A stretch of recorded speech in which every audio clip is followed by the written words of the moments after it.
Good evening, everyone. I call to order the Falls Township Planning Commission meeting of August 25th, 2026. Please rise and salute the flag.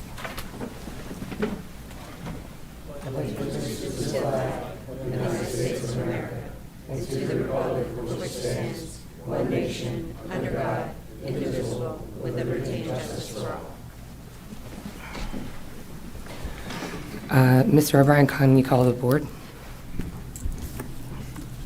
All right, Mr. Haney is not present. Mr. O'Brien, I am here. Mr. Everett? Here. Mr. Henderson? Present. Mr. Hartzell? Here. Ms. Strylick? Here. Ms. Leschuk? Here.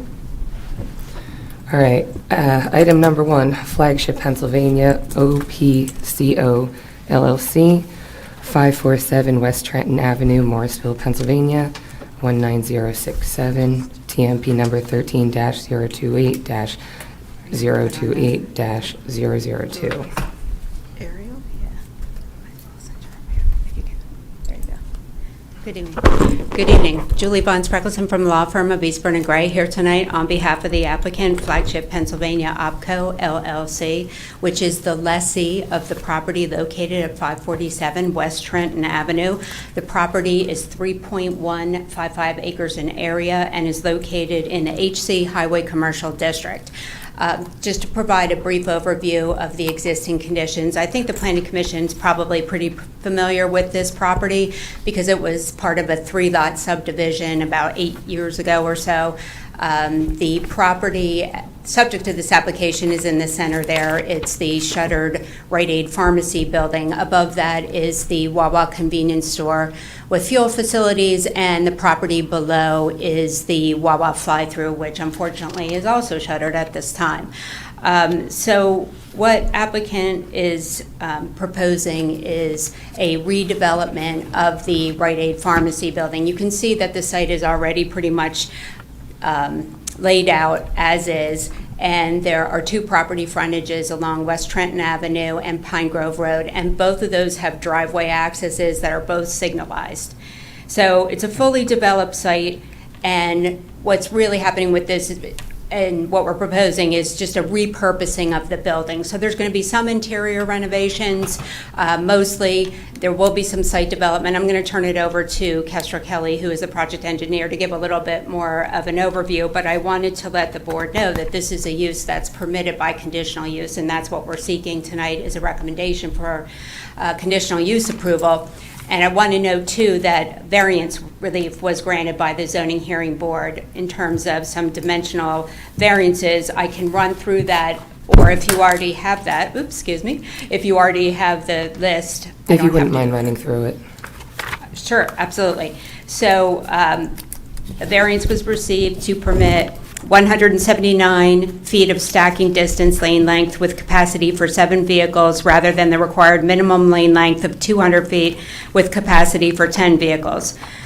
A variance was granted to permit each of the 3 access lanes for the car wash entrance to have stacking capacity for 7 vehicles rather than the required 12 vehicles.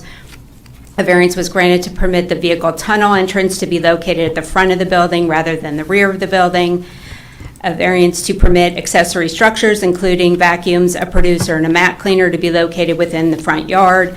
A variance to permit car wash activities, including vacuuming, pay stations, a mat cleaner, and any other activity to not be located within an enclosed building. A variance to permit no loading area for the car wash, and a variance to permit applicant 2 years from the date of the decision to obtain a building permit rather than the maximum permitted 1 year. There was one condition of approval attached to that grant of variances, and that was the installation of a 6 to 8 foot high sound barrier along Pine Grove Road to shield the vacuums. Okay, thank you. Certainly. So that was the relief that was requested and granted in terms of the zoning relief. And I'm going to turn it over now to Kestra Kelly to run through what's being proposed.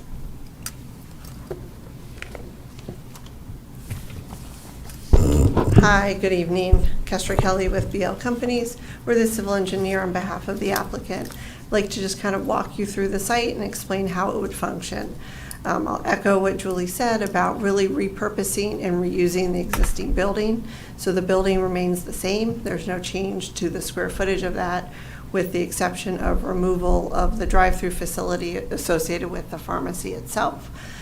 We've taken great care to maintain all of the access points, the site circulation as well. So bear with me with this pointer because I'm not used to it. But cars can enter into the site as they do today, either off of West Trenton Avenue or off of Pine Grove Road. They could circulate in and they'd enter in to close to where my pointer is. They enter into one of the 3 pay stations. So this is where everyone would buy their car wash. All of the car wash operations in terms of purchases are done at the pay station. So there's no reason for a customer to park their car and go into the building.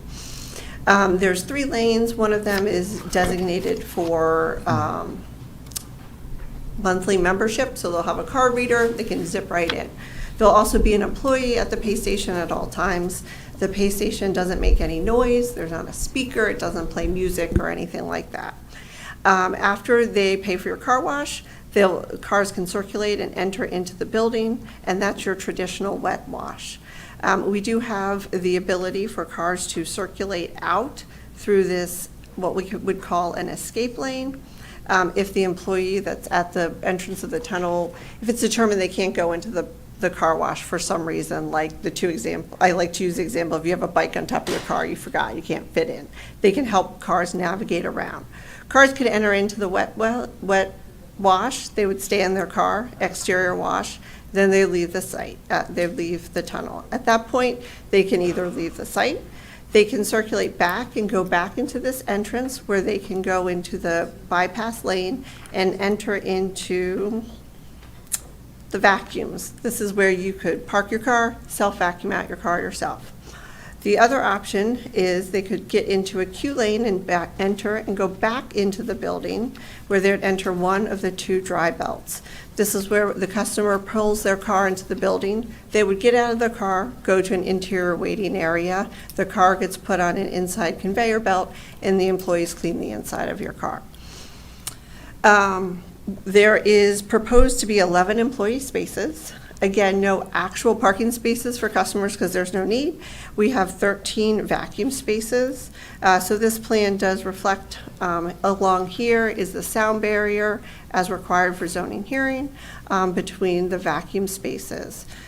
In that area, there's also a cleaner where people can take their mats out and clean them through a series of vibrations as well. The hours of operation are 8 a.m. to 8 p.m. Daily. Typically in the winter, they'll close a little bit earlier or on a rainy day, but that's typical operations. We have received the engineer's letter, Joan Jones' engineer letter. I can briefly go through it. We received the comments. The first one did talk about clarifying the hours of operation.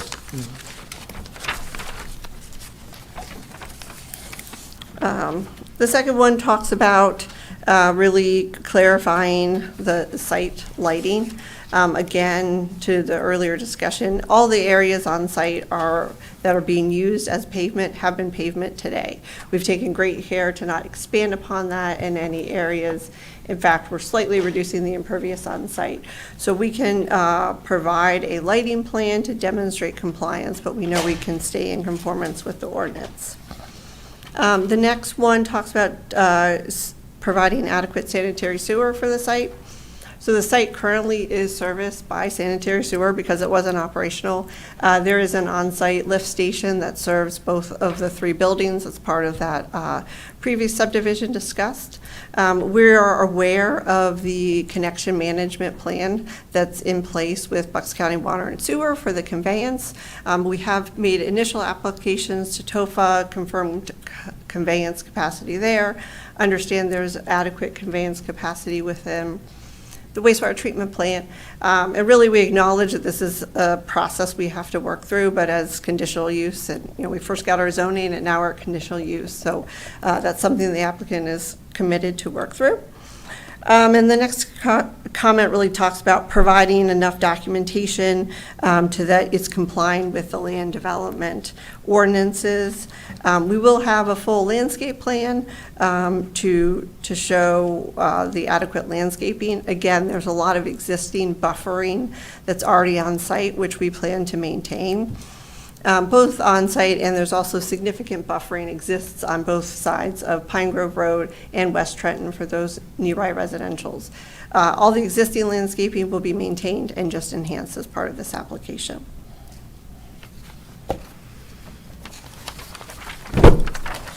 Thank you. Does anyone have any questions of the board? I do. So, question around the noise coming from the car wash itself. I see you're putting in the sound barriers along Pine Grove, which is pretty heavily traveled. Appreciate you taking care of the apartments across the street there, but there is a group of homes on Sweetbriar Home Road right behind it. And what is the anticipated noise levels, and what are we doing to mitigate those?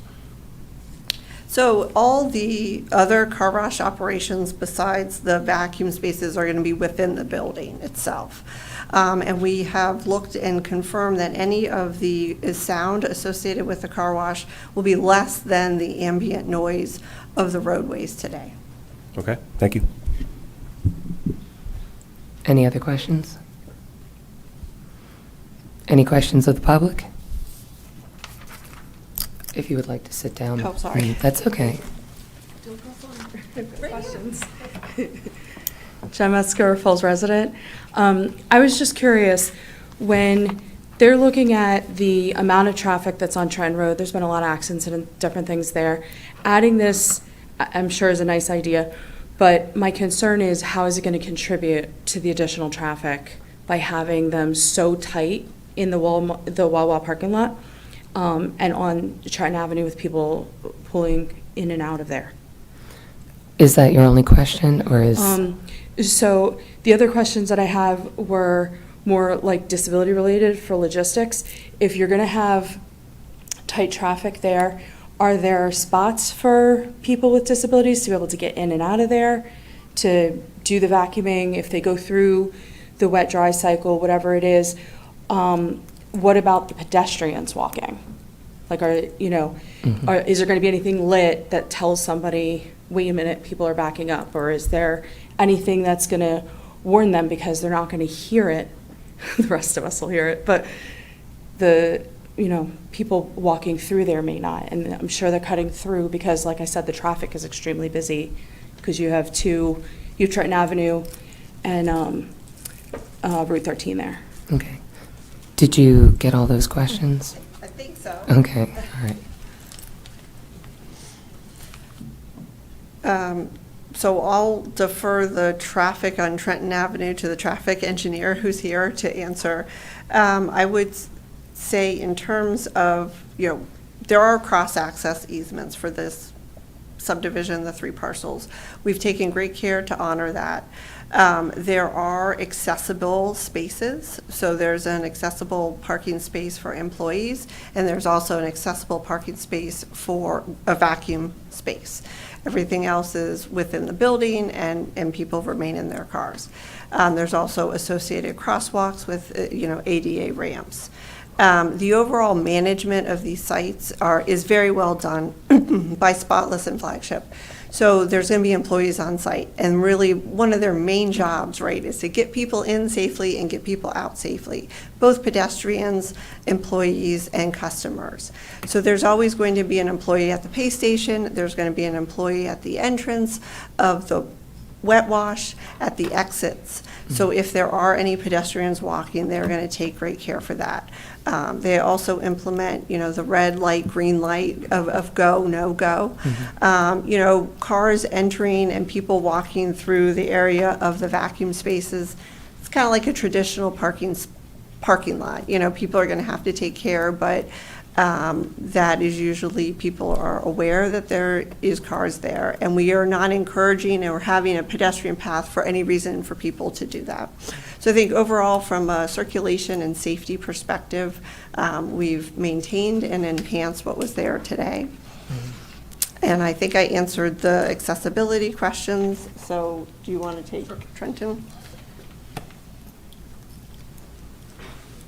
Good evening, Alex Meitzler with Traffic Planning and Design. We are the traffic engineer for the project.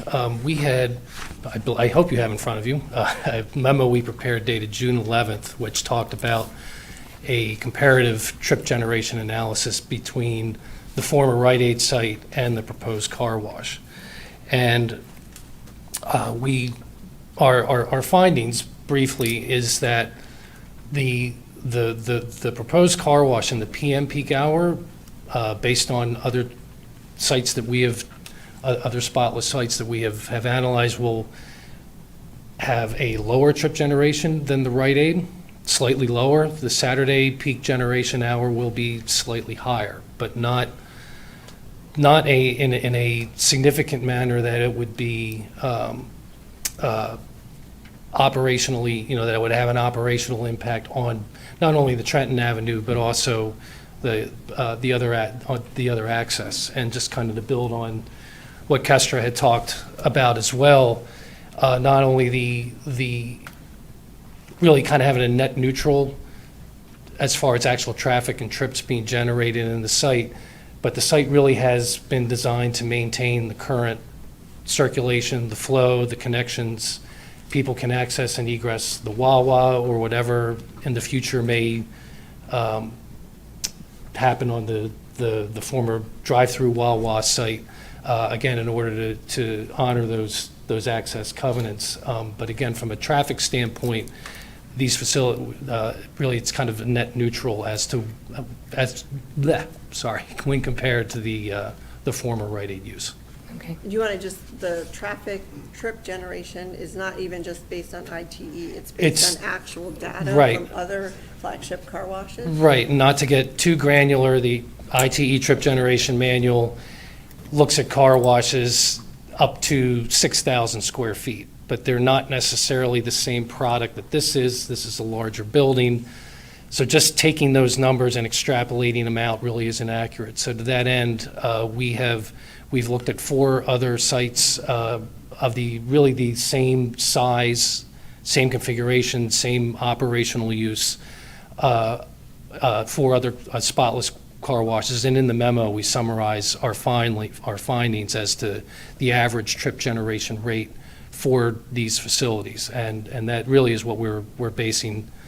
We're basing it on real world data at other open, operating, established, spotless locations. Thank you. Are there any other questions in the public? We're going to come on up, ma'am.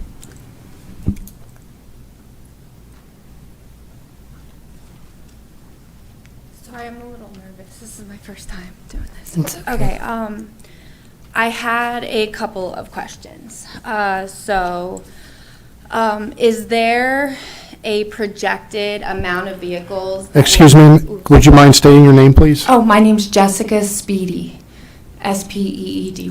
Sorry, really That's okay. nervous. Is there a projected amount of vehicles that the facility will service each day? And is there a projected amount of detergent and conditioner that will be added to the water table and to the sewer system?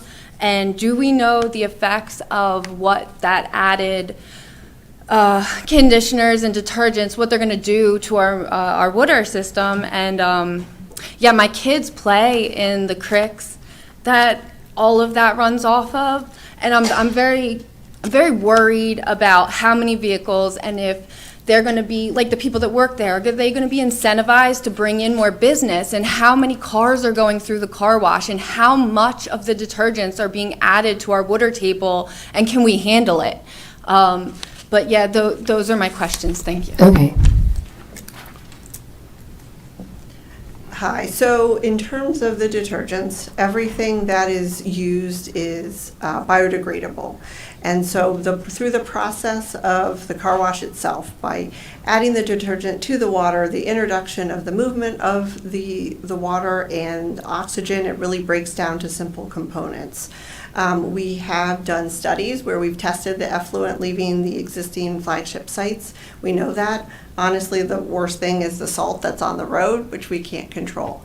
But the water, all of the water that's connected in the building is collected in the building, and it goes through different reclaim tanks, which are underground.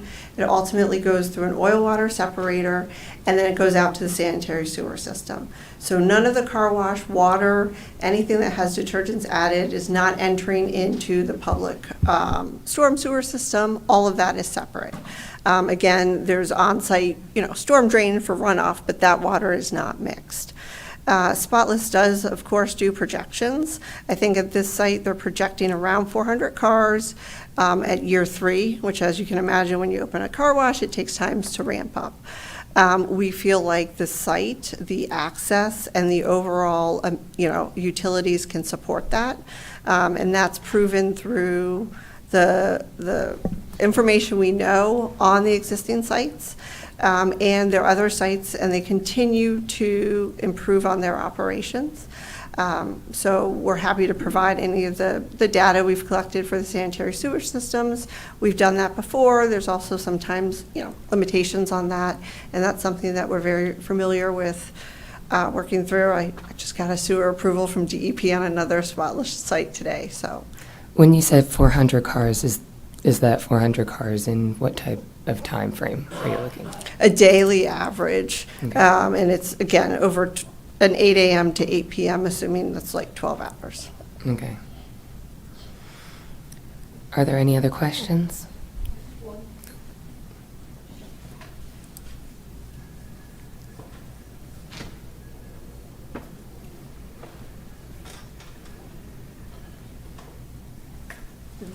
Over here, I think it's this one.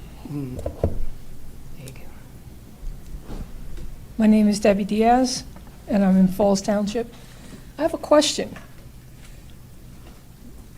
This will be adding to the amount of car washes that are already within 5 miles of this area? We already have 10. What is the impact of adding another one? I mean, you got 10 car washes already within 5 miles of this whole area, and now you're adding another one. Well, first I would say that there's no impact. This is a permitted use by conditional use, so it is permitted at this property, and it's really not going to be impacted by the other car washes. And this car wash is a bit different because it does have the wet belt and 2 dry belts, and that does some of the detail and cleaning inside the actual building itself. And I think that makes it different and stand out from the other car washes. I think a number of the other ones in the area are just the wet belts, and I think that makes it unique. Is that comparable? Is this comparable to the one that's over in, Make sure to speak into the mic, ma'am. I'm curious if this is one that's comparable to the one that's on Lincoln Highway over by Target? Well, I know this one you said is touchless. I know the one on Old Lincoln Highway, that one is, like you said, on belts. So it's actually, this like sprays water and solvents, right? The other one there does, like, I guess, mopping on the vehicle and stuff? I don't know that we can answer that question, but, again, I think that, isn't that an express wash? I don't know, it's got like No. 10 bays. It's pretty big. Bays? But you're spotless, like it won't, nothing touches the vehicle when it washes it, is that correct?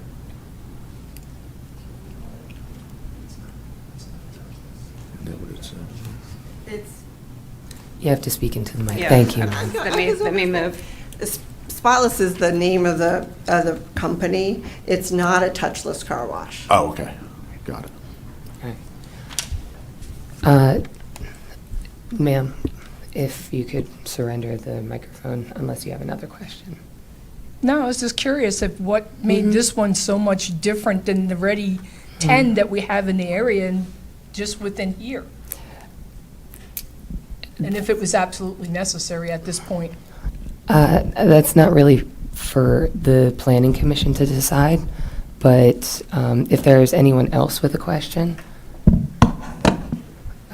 we're just going to go with newer people and then we'll back around. Hi, good evening. My name is Amanda Westerman. I'm a resident of Falls Township. So I really didn't have a question in regards to the car wash, and I didn't have much of an issue until you stated that you were comparing your car wash that you want to put at this location to all of the other car washes in this area within a certain mileage. And then when you were asked about a car wash, you weren't really sure. So how do you know that you can compare your car wash and how unique it is to the other car washes within 5 miles if you actually don't know the car washes that are here? I said I didn't know the one that she was referencing in particular, but it was my understanding that there's one in close proximity that is an express wash. It's your And so understanding. it doesn't, It is? Ma'am. It actually is. Ma'am, It's just your ma'am. I'm understanding. not going to argue with you. Oh, no, I'm just trying to ask, so if you're going to make comparisons and state And I facts, you told you should what make the sure that they are comparison facts. was. But you're not sure, though. I know the one that's right around the corner is an express wash. So you just know about one, not all of the other ones. I'm You just trying asked to. what it was, Ma'am, what made it ma'am, unique, and I was please, I'm explaining what sorry. made it I'm just unique. trying to make sure that we're I talking about understand. facts here so we can really get a good idea as far as what we actually are comparing this car wash to what could possibly be. what's Perfect. here. All right. So if you would have a seat, Yeah, thank you, thank ma'am. What are the car washes in the area that perhaps you looked at? It was the one that was right around the corner from it. I'm sorry, I do not know the name of it. Okay. But again, this is a use that's permitted by conditional use, and it is not, as you said, within the jurisdiction of the Planning Commission to decide whether that this use is permitted or not, or should be located in this location. That was already decided by the governing body when they adopted the zoning ordinance that permits this use in Understood, ma'am. this property. All right. Is there any other questions? All right. Come on, back up. We'll go in a circle again. Sorry about that. Question about the. Make sure to still- state your name. Oh, I'm sorry. Jennifer Metzger, Falls Township. Still. The question was about the still residue. So if everything is just getting cleaned and sitting in the tanks on site, I'm wondering how long it's going to take for the construction to add those tanks underground. And then not only that, but how often are those tanks going to be emptied? Okay.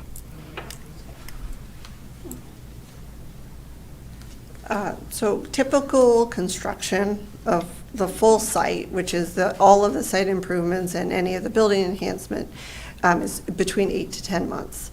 That is not, means they're digging tanks those whole times. As you can imagine, most of that goes on within the building and all the very complicated machinery that they put in there. The oil water separators and the tanks are settling tanks, but water doesn't sit there on end. It's like a continuous movement after the settlements occurred. There's ongoing regular maintenance and operations. Typically, they're cleaned out quarterly, but they are maintained, and if it's needed to be done sooner, it will be. Okay.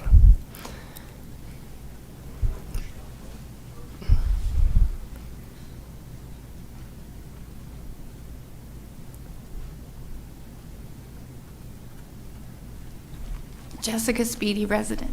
I just had 2 additional questions. Has the developer or you guys reached out to the surrounding car washes to see if they're meeting their quotas? And what is the long-term plan in the event that, God forsake, the company did not meet their quota and their projected quota? Will these tanks remain in the ground? Do you guys plan on removing them if the company fails? Who will maintain them if something goes wrong? Thank you.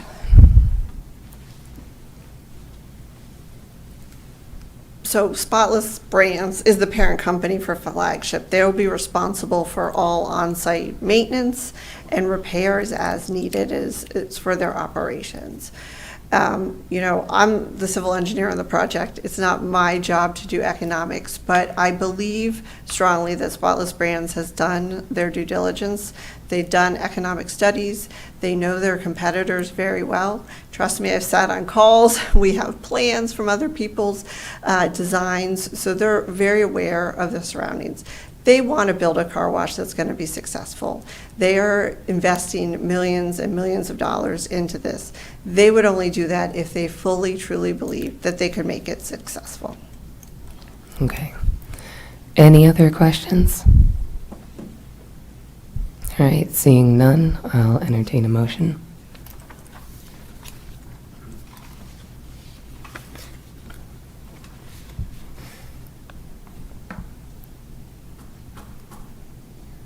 Really, guys? I'm not that good at this, but here we go. Motion to recommend a conditional use approval for Flagship, Pennsylvania, OPCO LLC, 540 West Trenton Avenue, Morrisville, PA, plot number 13-028-028-002, with based on the Jones letter dated August 19th, 2026, the TPD traffic letter dated June 11, 2026, with compliance of all requests. There a second? I'll second. Call the board. All right, Mr. O'Brien, I say yes. Mr. Everett? Yes. Mr. Henderson? No. Mr. Hartzell? Yes. And Ms. Lestrade? Yes. Thank you very much. Thank you.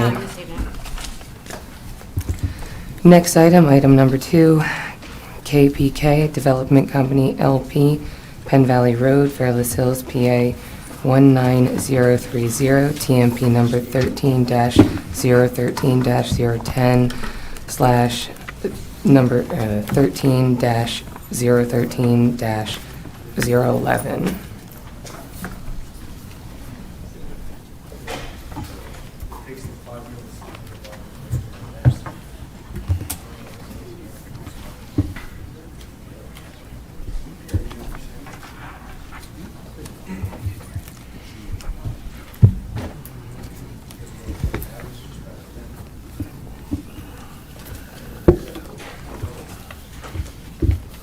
Sorry, did I mess it up already? Oh, look, there it is. Okay, they do it. I think I'm thrown by the F drive.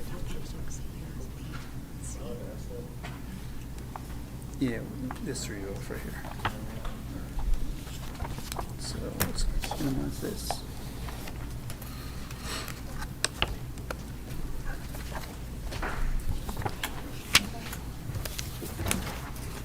Okay, which drive are you using? This one right here? Thanks. Yep, that's us.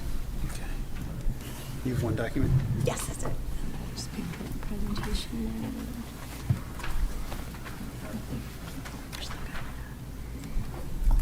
Awesome. Great. Thank you. Thank you so And you much. have the pointer. If you need it. We'll try not to. Thank you very much for your help.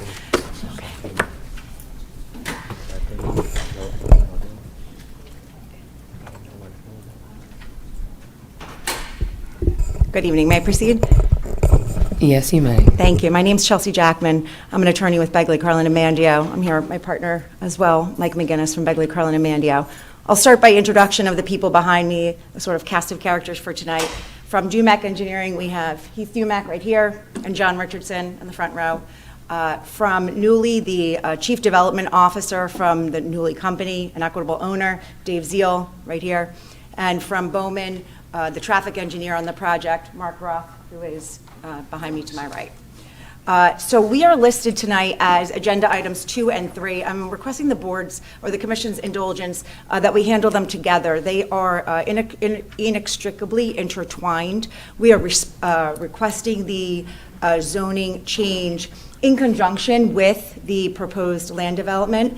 If that does not get approved, there's really no reason for the change at this point. So if it's okay, it explains why we're seeking that proposed zoning change. If it's okay to That's fine. do that Yeah, that you can way. put them together. Excellent, thank you. So as we go through the presentation, the theme really is it's about transparency. And so the people behind me are all here. I'll sort of man the presentation, host it, and when it comes time for questions, I want to make it really clear to everybody in front of me and everybody behind me that we want to answer, that we want to tell you about this project and have everybody who leaves today understand what Nuuly is, and maybe more importantly, what Nuuly isn't. So just let's get into the salient facts. This is 700 East Penn Valley Road.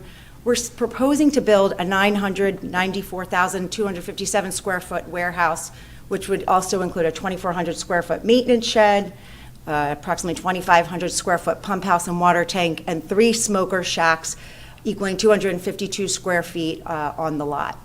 And we're seeking to subdivide this particular parcel into 2 separate lots, one about 67 acres and the other about 98 acres.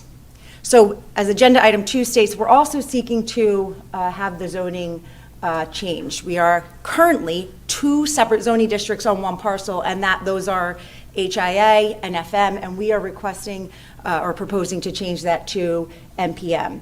And I'll get into that in a little bit as to why, but just to orient everyone as to what we're talking about here. What we're seeking to do can actually happen right here, right now, as it's zoned. But going to this new zoning district allots us some impervious surface that helps Nuuly design the best product possible. And again, we'll get into that. But I want it to be very clear that the use is allowed in these 2 zoning districts that make up this parcel. So just to move on a little bit about, and talk a little bit about, there we go, what Nuuly is. So I'm sure many of you have heard of what Urban Outfitters are. Nuuly is a subsidiary company, and it's a rental subscription clothing service. Some people may have heard Rent the Runway. I'm sorry, Dave, I don't want to talk about other brands, but it's a product, or it's a service where you can pay a subscription each month, and you get to pick out a certain number of clothes that you want to try on and see if it fits you. And really it celebrates playfulness in clothes and trying new things and body positivity. And their line is it sort of shifts fashion from a buying and discarding and spending money on items that maybe you wear a few times, grow out of. This allows you some flexibility because it's a little bit less expensive, a lot less expensive, I should say. But the feature here is the environmentally conscious component. And I think it's really important that as everybody behind me and those of you before me consider this, understand that this company is just that, environmentally conscious. Urban, if you look at it, URBN stands for Unite, Respect, Build, and Nurture. That's the theme of Urban Outfitters.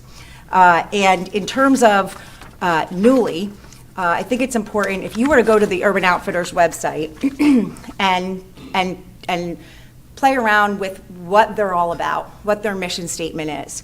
Their corporate values are respect our planet, respect our people, leave a positive impact on what it is that we're doing. They partner with local organizations that address essential services like health and education and housing. So I pulled just these things here from the website. I know it's a very busy slide. Let me summarize it for you. They are committed to doing things right, doing them environmentally friendly. And in terms of the rental service, clothes go out, they come back in, and there's a whole section in the bags that the clothes go out in, and ensuring that they're responsible. When the clothes come back, they get washed, and they then go back out to someone else, or you can purchase them in their thrift shop. But ultimately, what you see on this very busy screen here is things like over 70% of the clothing laundered in this custom-built energy and water-efficient custom-built energy-efficient and wet washing machines, that they use non-alkaline and phosphate-free cleaning solutions, and that the clothes that need to be dry cleaned, there's always concerns about the chemicals in dry cleaning. Well, Nuuly uses 100% PERC and TCE-free solutions. Additionally, the clothes that they are selecting, the people they are partnering with to offer their various selections are also companies that are environmentally conscious and very, it is an important component of their missions to do the right thing by the planet. So in terms of that commitment to transparency, in the back of the room, just before I came up here today, I put in on the table, for anyone who wants to grab one, is an environmental impact scorecard that can be found on Nuuly's website, which isn't just the pretty language of we care about the planet and we want to do the right thing and we want to be environmentally conscious. It is lists and metrics that they have analyzed and have been evaluated on to say, hey, we said we were going to do this, and here's what that means. And here's all the things that, all the initiatives that we are trying to demonstrate to people. We're putting our money where our mouth is in terms of doing it right. So with that, it's just an introduction on what Nuuly is as a concept and what Nuuly is as people in a company. I'm going to ask the GMAC team to come up and we'll go over just generally the plan and what it's going to look like and how they see it fitting in here in Falls Township. And then we'll come back and I think it'd be important at that point to get into what Nuuly isn't, and then we'll go through the requested waivers if that's okay with the board. Okay. All right, Heath Dumack, you're up. Good evening, Heath Dumack, Dumack Engineering. What you see before here on the screen, and I don't know, can you guys actually see those screens, or you have? Yes, it's fine. Okay.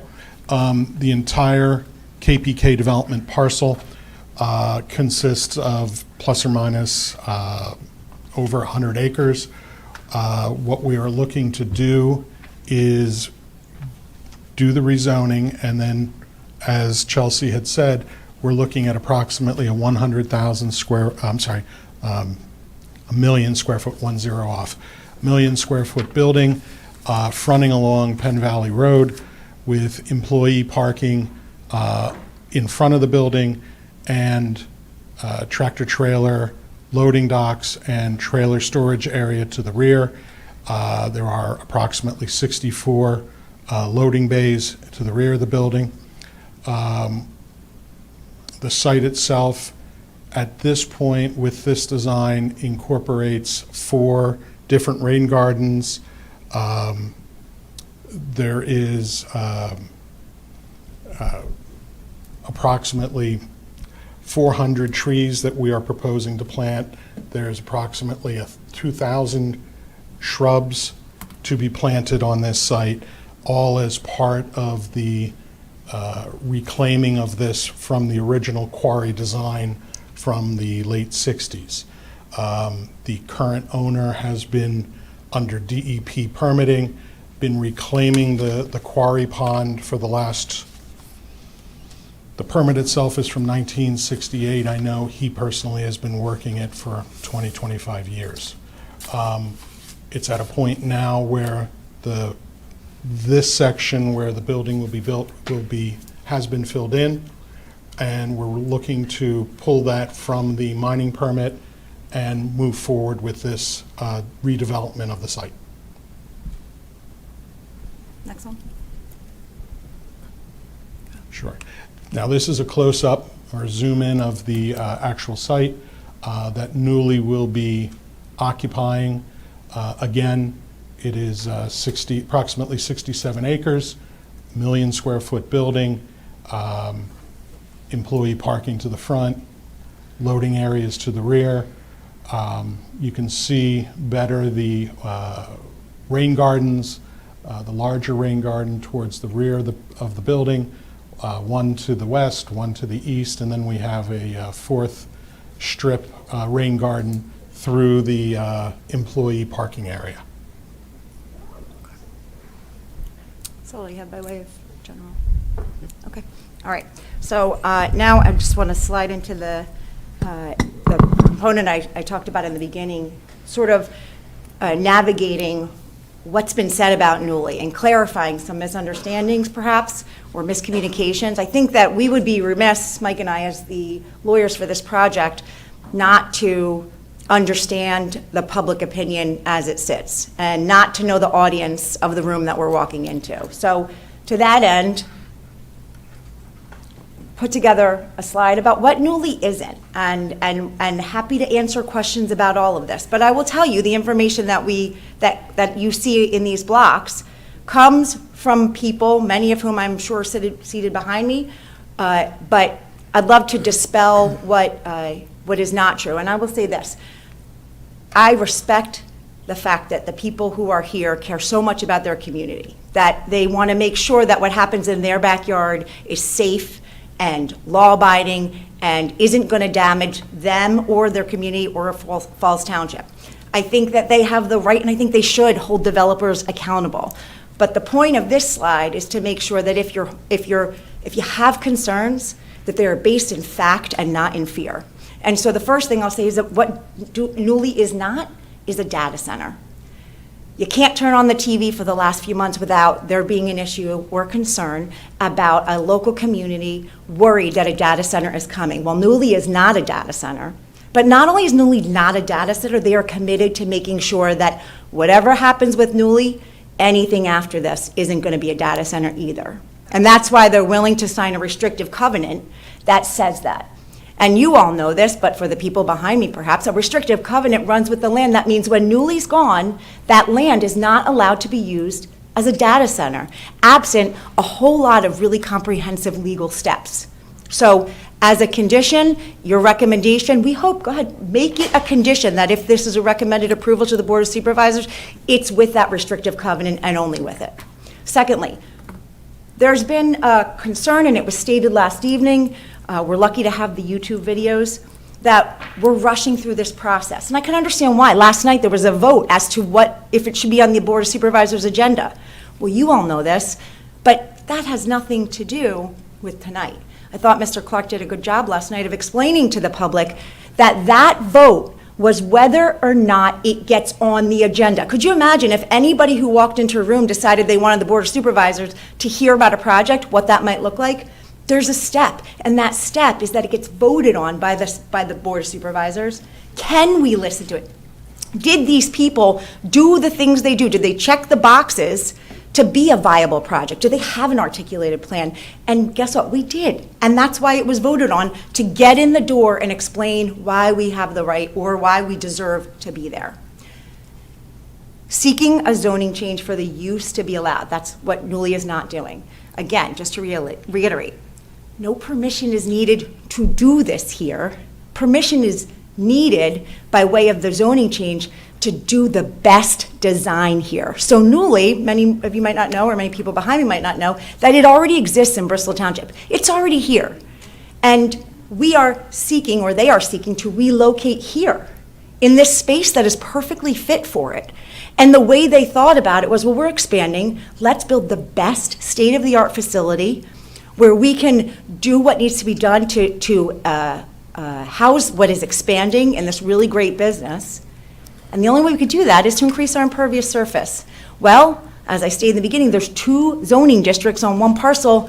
Let's kill 2 birds with one stone, rezone it, and then that way we can ultimately get the best design in a district that would allow it, NPM. Skipping steps in the municipal process. So at the risk of sounding like a civics lesson, and I know you all know this, but I think it would be beneficial to briefly just state that the way it works is, number 1, a submission. We did that. We submitted in May. Number 2, Mr. Jones in his office reviews it and provides us a review letter that we received, I believe it was last week, where he goes through looking at the subdivision and land development ordinance and puts down what it is that we need to sort of answer for. And we're going to do that in a minute. And then we come to the Planning Commission and we explain it publicly what it is that we're asking for by way of a waiver. And then we go to the Board of Supervisors. And like I just said, we only get there if they vote for us to be able to go to the Board of Supervisors. So we are not skipping any of these steps. In fact, we were scheduled last month to be here, but we delayed. We requested the delay to make sure that we had everything necessary to present the best possible plan to you all. We are not dumping toxins into the environment. Not only are we not dumping toxins, we're not dumping anything into the environment. Everything contained within that building will stay in that building and then go out via normal septic. Excuse me, go out during through sewers. And so that's regulated by the DEP. It's not like we get to do whatever we want there. There are various regulatory agencies, including DEP, that will make sure that that Nuuly's not doing something that they shouldn't be. We're not increasing stormwater runoff. This project has a net zero stormwater runoff. They are meticulously designed and meticulously engineered stormwater management system for what we are proposing before you this evening. What we're not doing is we're not using harsh or dangerous chemicals. So I spoke a little bit in the beginning about what's on their website, when actually, I'll take it a step further. The pod in your washing machine right now is not as gentle on what they use to clean the clothes that come back to the facility.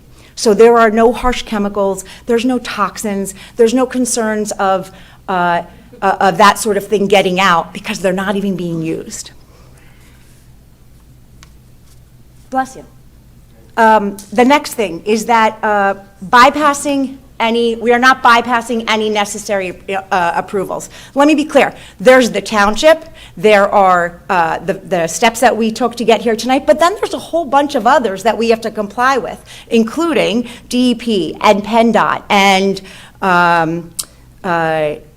the fire marshal, and we have to submit sewage planning modules. All of these things, there are a ton of people that are going to lay eyes on this and decide whether we get to keep going. So Nuuly's not bypassing any of that. This isn't rushed to an approval.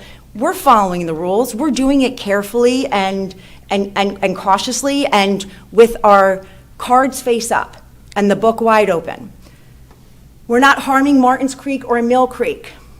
So this property is right adjacent to Martins Creek, and there were concerns, well, there was a lot of money spent by the township on Mill Creek. Well, I'll start just by saying that lest it's thought otherwise, Martins Creek is not a tributary to Mill Creek. But secondly, Martins Creek nothing is being dumped, nothing is being removed. And in fact, this particular issue was brought up by a concerned citizen. Hey, I'm concerned about that. And just as an example of the way that Nuuly wants to conduct itself, rather than say, hey, don't worry about it, it's got nothing to do with Mill Creek, I put it into an email, I sent it to the engineer, and he wrote back a formal response saying, I understand this is the concern, and here's why you don't need to worry about that. Here's why this works, and copies of that letter on the back table. So that is an example of the way that we want to approach this project as neighbors and as a community member, understanding that people have the right to hold them accountable. We're happy to answer any question. We are not precluding children or neighbors from getting to the hospital or school. That was brought up last night. First of all, nobody is walking across that site to get to school or go to the hospital. But the bike path across the street, nothing is happening. Nothing is being done with that. That's still going to remain there. And in fact, and Mr. Roth can talk about this, we're improving the road that already exists. It's making it better. It's making it safer. We're not hiding anything. We've seen a lot of outrage lately, as I stated previously, in other municipalities about data centers and this thing sort of creeping up. And I said this, and I'm going to call it Ms. Metzger, as somebody who comes to these meetings and is often the voice of public concern, and I respect that greatly. And I think she would say that I have made myself and our team extremely accessible for any questions or any issues about what it is that we're trying to do. Because I understand, and I listened to that meeting last night, you all have the list. You guys got the plan. You guys get the reports. And we, the public, we want to see it too. Well, we have proactively, I reached out and said, call me. What kind of questions do you have? What do you want to know about the project? Can I put you in touch with John? Do you want to get on a Zoom? Bring anybody you want. We want to answer the questions. We got nothing to hide. And Nuuly is not ignoring public consideration. My example of that is one of the concerns was the trees, the replacement trees. What are you putting in there? What's it going to be? How big are the calibers? And I reached out to John. I said, John, help me to answer this question. And he took a day and he got back to me and he sent me a revamped key for the kinds of trees that are going to be used. And he said, I think this is a little bit more public friendly so people can understand exactly what's happening here. So I give you that example to say, did he have to do it? Absolutely not. Did he have to spend time at Nuuly's dime putting something together so that people feel comfortable with what it is that we're proposing? There's no sense of hiding behind big words, engineering terms for trees. He revamped it. And so I'd submit to all of you that we're hiding nothing, and we do care about what the public thinks, and we are available to people to answer questions about what it really is and clarifying what it really isn't. So with that, I'm going to go into the waivers if I can. So John and Heath, if you could come up, I know at points it'll get a little bit more technical, and I'd love to have your expertise. So hold on, you said the waivers. Are you talking about for item number 3 or item number 2? Because we're still on item number 2. We just allowed you to talk about item number 3 because it's in tandem. Right. So on this, so 2 being the proposed zoning change, there wouldn't. Yes, so that's the item that we're staying on as a main thing. So don't go into things specifically for item number 3, except for explaining, like, the building that you want to place upon the rezoned lot. Can I submit to the board that if you want to do because my only last piece on items 2 and 3, I thought you had agreed we could do them together, would just be to request We can't the vote on waivers. them together. I totally respect and understand that. I guess I was just going to say that's the only piece left for 3, so I'm happy to step back if you want to do it that way and vote on 2 before I request waivers for 3. Well, we're going to have to ask about public comment, so Okay. there's going to be a lot of questions. So, I'll take direction from you, however you want me to do it. My only last piece of the well, presentation. let's see if the board has questions first. Perfect. Let's start there. For this particular part, my question would be actually twofold. You spoke of a restrictive covenant. Now, is Nuuly a leaseholder on the property owned by KPK? They're the equitable owners, so the plan would be to close in February, but all the approvals needing to be obtained beforehand. So they would be a will deed holder after this correct. close? Okay. That's correct. Just to make sure, like, obviously leaseholders can't do deed restrictions, so. Yeah, correct. Okay. And then what is the proposed building height? You can come on up. 50 feet. 50 feet. Okay, thank you.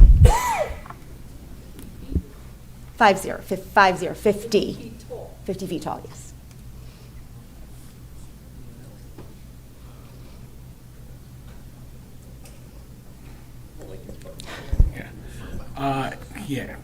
Anyway, so how many employees is this going to bring to the township? Thank you. 2,000. 2,000 2,000, employees will be, so it'll range during construction period, but the final number Okay. will end at about 2,000 employees. Okay, I'm not including construction. I mean, how many permanent employees that will be there on a daily basis, roughly? Mr. Zeal, you can come on up and break it down for us, if that's okay. Hello, Dave Zeal, Chief Development Officer, Urban Outfitters, Bucks County resident, 21 years, right around the corner. Welcome, public. Thanks for having us. On the employees, let's make a very important point, and I think this is a really salient point. I have 1,000 families that currently work for me in Bristol. Please make sure to speak into the mic. There is We have a floating 1,000 mic. families that work for us in Bristol. So this particular position, the decision on urban to remain in Bucks County was about our people. It's a very densely populated 95 corridor. The people were critical into the decision and also the support of the Shapiro administration to make sure, and with this particular landowner, keeping those 1,000 employees and then adding 1,000 immediately thereafter in a facility that is twice the size of the current facility in Bristol was critical. It's costing our company, which is a fantastic decision, well over $100 million more to remain in Bucks County versus somewhere else in the Commonwealth, and we're proud of that decision. So the employee count right now, currently we have 1,000 that ranges from 1,000 to 1,300 in the current Bristol facility. We will be at 2,000 upon the second year of operation. Relocation of the existing 1,000 to 1,000, max capacity in 5 years projected 2,800 positions. Hourly breakdown, because I heard the comment back here. Salary, if you look at the 2,000 people, there's about 750 that range at high hourly wage to salary, and then the hourly component. But it's not a forklift type distribution. We have specialty trades in this facility. We have seamstresses. We have technicians, maintenance technicians, chemical engineers that ensure the quality of our operations. So a very different facility than a warehouse. Okay. Sorry, we're still on board comments right now. We'll get the public comments, don't worry. So you're gonna have, so you said 2,000 employees within 2 years, right? Yes. Okay. So, I mean, I'm assuming you're not all working 9 to 5, right? You're gonna have varied different things?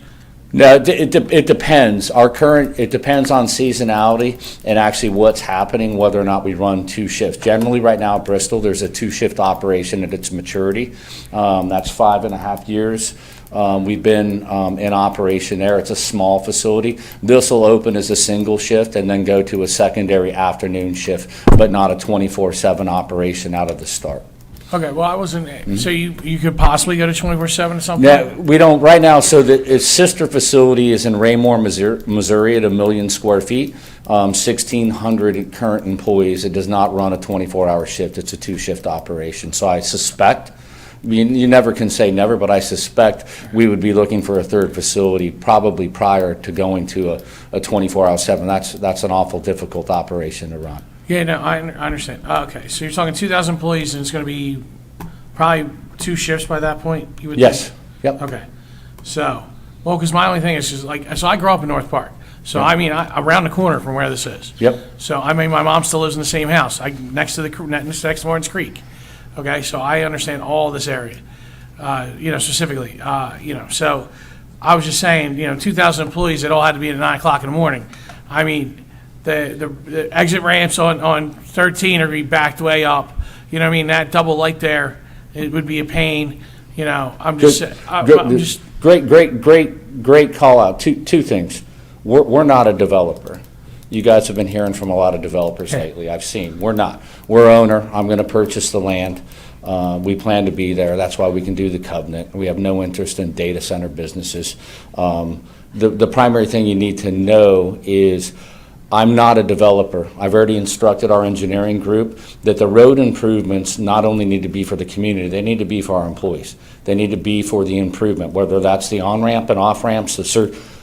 I want to do whatever we need to do, that's critical. I understand this, and I'm not a traffic engineer either. I just know because I live there. Yep. If you're talking about 2,000 people like trying to get there at 9 o'clock in the morning every day, that would be a cluster, to say the least. Or even 1,000 people. Yeah. Well, You yes, even 1,000 people. If I could, Mr. Henderson, the traffic engineer is present. I just leaned over and said, is this something that you could answer? If you want him to Yes, please. offer that Yes, now. please. Yes. Whoever will give us the answers.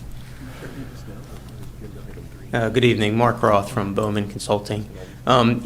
You're correct, and just to clarify, the information that was presented was 2,000 employees max, okay, full operation, okay? At that point, 2 shifts, okay? So the 2,000 employees coming at 9 a.m.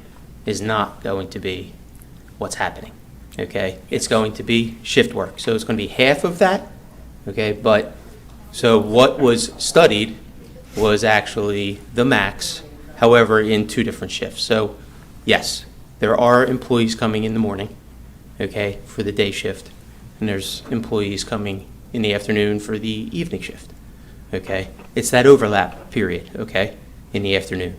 That is the critical peak. It's more, is there only this one area for them to go in and out? Like from Penn Valley Road? That is correct. And we're saying that that's excessive. Go ahead. The access to the facility will be along Penn Valley Road. And it's got Okay. bicycle access. There's bikers on that road. So basically, what Hey, happens is, everybody, public comment, please keep it until later. Thank you. okay, if I could, and I'll get into a process, okay? There's a process that has to be taken as far as the township is concerned, as well as PennDOT. Penn Valley Road is a state highway, okay? The interchange with Route 13 is all state highways, okay? It's all controlled, maintained by the state. I understand the township maintains the traffic signals. That is common throughout the whole Commonwealth of Pennsylvania, okay? So there are strict standards, guidelines that have to be followed to get approvals by not only the township, but by PennDOT, okay? And they are strict in the fact that you cannot impact traffic flow at intersections and degrade the level of service, which is a letter grade, by a certain percentage, okay? We have to follow those rules, okay? And in doing so, yeah, you say, okay, we have to bring 1,000 employees in the morning, and let them leave in the afternoon and bring another 1,000 employees in, okay? That traffic has to get through that interchange, okay? So that's what was studied, okay? Yes, I'm not saying that 100% of the traffic's going to come from that interchange. However, the majority, okay? We know where the people live. We know who's coming and going from this facility. Yes, there are individuals that live in Falls Township that are going to work here. Yes, there are individuals that live in Morrisville that are going to come here, okay? So, but the majority are going to come through that interchange. So are there improvements that have to be made? Absolutely. And that's intended. It's intentional to make those improvements along the entire frontage, okay? Because we have to, as you mentioned, we have to get the people in and out of this facility, okay? So there's widening, okay? There's road improvements that have to occur, not only along our frontage, but across the culvert through that interchange, so that entire interchange will be improved.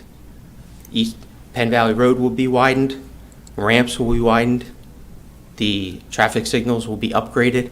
All of that will be upgraded, not only for the employees to come in and out of this facility, but for the public, okay? Because we have to study not just what's coming and going from this facility, but we have to study what's already out there. Who's using that road today, okay? So those improvements will have to be to the standards of PennDOT and will have to accommodate all traffic. So those improvements will be in place, okay, even during the hours that people are not coming and going from this facility. So they're the improvements that are going to be made to Falls Township. Okay, thank you. Please keep the public comments until later. Yep, thank you. That was that question. Hey, try and keep it, because remember, we've got 2 agenda items. So the first one's really about zoning. I didn't realize that was going to be a 10-minute.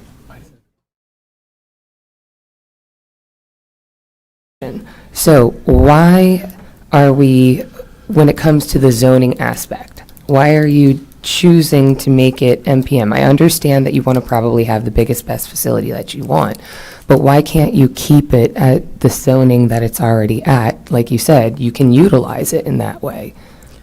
Right, so it's twofold. One being that the building and the expansion needed, remember there is the site just down the road, to get it to the size that's going to fit the needs of the company now requires the more impervious surface. But additionally, it fixes that dual zoned parcel that frankly, it's atypical to have it that way, but it sort of marries them together into one zoning district that allows this particular facility to do these things, this particular building to do what it does, this business to do what it does. Okay, so with that more impervious surface, less setbacks, do you have any studies like for the rezoning aspect, right? Right. Do you have any studies that show that like that's not going to be a environmental factor for us, like that there's not going to be a runoff of water because you are asking for more than what it is now? Okay, I think I understand the question in the sense that if you were to grant this, if you were to recommend approval for this, what's the worst, what should you be scared of in terms of the other side of my request? I get that. So what I'm saying is that the stormwater right now is sort of a self-contained situation, as the site is a mining and reclamation site. And what we're proposing, yes, it creates the per se more impervious surface. And we need that zoning district by way of some approval to build the building that fits the needs of this company. But the part that you would be most concerned about, the legislative component or the intent of impervious surface, is so that the water doesn't run off, the stormwater doesn't run off to the neighboring properties. And what I'm saying is that this entire property, this whole plan was designed so that there is zero, there is nothing. So the concern for increasing the impervious surface, we're saying, don't worry about it because there are stormwater management systems in place, and John could get into specifically what I mean by that in terms of rain gardens and ways to channel stormwater.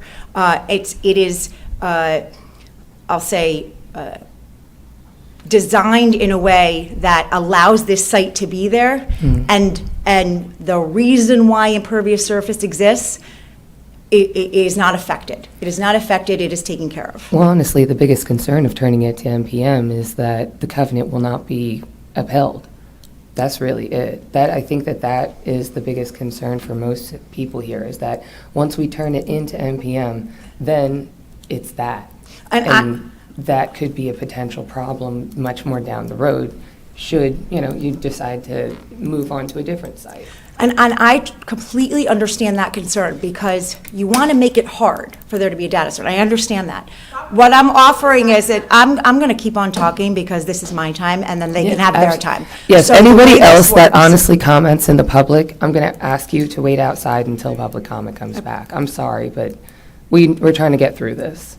I understand that there's a lot of, energy in this room, but let's let them get through it, and then you'll have your time to talk. Thank you. Appreciate it. So the restrictive covenant, it's a document, it's a legal document that says you can't do this. And so what we're saying is that the way in which you could put a data center at your house requires it. Right now, you say you can't do that, right? A whole lot of legal steps could make it so that you could. And what a restrictive covenant does is puts those legal parameters on it. It's not like we're saying, oh, we just don't want this to happen. This gets recorded. This is something that takes a whole lot of people to agree upon to make it happen, not just one new landowner who says, oh, I'm not abiding by this restrictive covenant. It runs with the land. It is recorded against the property. And just like any other property or any homeowner behind me who owns property, the way it gets changed is by submitting, applying, making a case, and a lot of people have to agree to it. And what we are saying with the restrictive covenant is we're willing to make it that much harder that it looks like every other property that can't put a data center on it right now. What about the other lot, the one that Nuuly will not be occupying? So you know how there's... Yeah, same thing, absolutely, same thing. The whole thing is in agreement with a restrictive covenant against that being a data center as well. So Nuuly is purchasing both lots, but only utilizing one? Nuuly is purchasing, I'm going to go back to the slide here. Because if they're not purchasing the other lot, then they can't uphold that for that other lot. You understand what I'm saying? Yes, and I'm saying to you, everything we're asking for tonight in terms of rezoning, we are happy to execute a restrictive covenant against any of it becoming a data center. Sorry if I wasn't clear on that. No, it's more like, so they're purchasing, for everyone's clarification, they're purchasing the entire site. So the lot 1, lot 2, whatever, lot 1 would have, you're not. No, so 13, see the top arrow up there? Right here? This is remaining with the current owner. Yeah, The current owner owns, I don't know, let me see. That's kind of the problem. But what I'm saying is, it's not a problem, that the request for rezoning is also an offer to execute a restrictive covenant against a data center being there on both of them, on everything that is requesting to be rezoned. But who's owning the second lot? It's the current. The current owner, right. Yes, so the current owner would also have to be here and be willing to do it. We're his attorneys. We Okay, are all right. speaking on his So behalf. you're saying Yes, on his 100%. behalf. Yes. So it's this one right here. I finally got the pointer to work. That Yes. remains, and this is what is Nuuly's. And that, Okay. yeah. And for all intents and purposes, everybody here who's asking for rezoning is agreeing to a restrictive covenant, and that it being a condition of approval. I mean, yes, that will be stated. It's more, once again, I'm trying to get through item 2 before we can get Understood. through item 3. And I know that because item 3 is going to start to explode. So, So the rest of my board comments more have to do with item 3, but I was going to bring that up about the restricted covenant, which I never heard of it before, but we're going to put a conditional use on, if there's an approval, there will definitely have to be a conditional use of the restricted covenant or conditional use that this would go in perpetuity. Mr. Anderson, if you mean a condition of approval, because I think. Yes. Okay, I just want to make sure. Yeah, that's okay. Yes, A condition, 100% agree with that. Yeah, a condition, sorry, not a conditional use. A condition of, thank you for correcting. That's okay. A condition of approval would be the restricted covenant that it would have to be in perpetuity, that this could never be a data center. 100% agreement with that. We are in 100% And agreement. both owners? Both landowners? owners, Okay. both parcels, 100%. And that, I know I'm skipping ahead real quick, but that would go on both approvals if possible, if approved? Yes. And I'm telling you, we are agreeing to that. We are Okay. being recorded. We are agreeing to that I component. just wanted to clarify for sure. everybody. Yes. Okay? All right. I just need a point of clarification. So would you agree to a deed restriction versus a restrictive covenant? Yes. Yes. Thank you.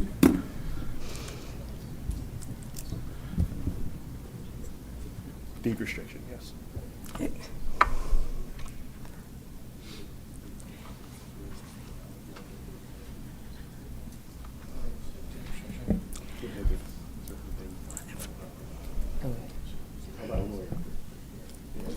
Sorry, one second. Absolutely, thank you for asking. So, yeah, sure.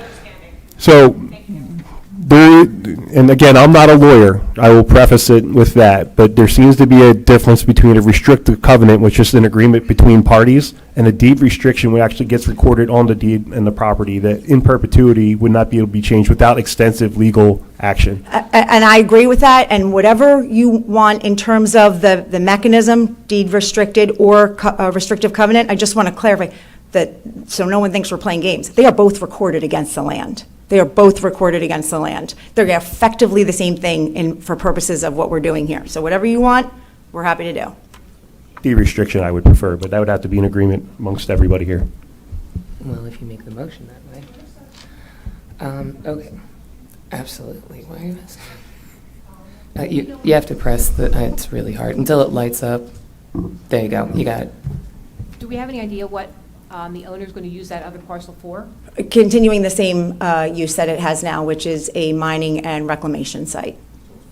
So they have no idea, because if they change the zoning and it's going to affect that lot also for an MPM, when that site becomes reclaimed. Is that my call? Oh, I'm sorry. Sorry. Sorry, my first day here. Okay, so that parcel's going to be open for right now, but they're reclaiming it. So at some point in time, the owner's going to sell that to somebody else, correct? I think the phrase reclaiming, I'm using it in terms of that's the designation for the site right now from what it once was, that quarry. mining area, Yes. the industrial use there.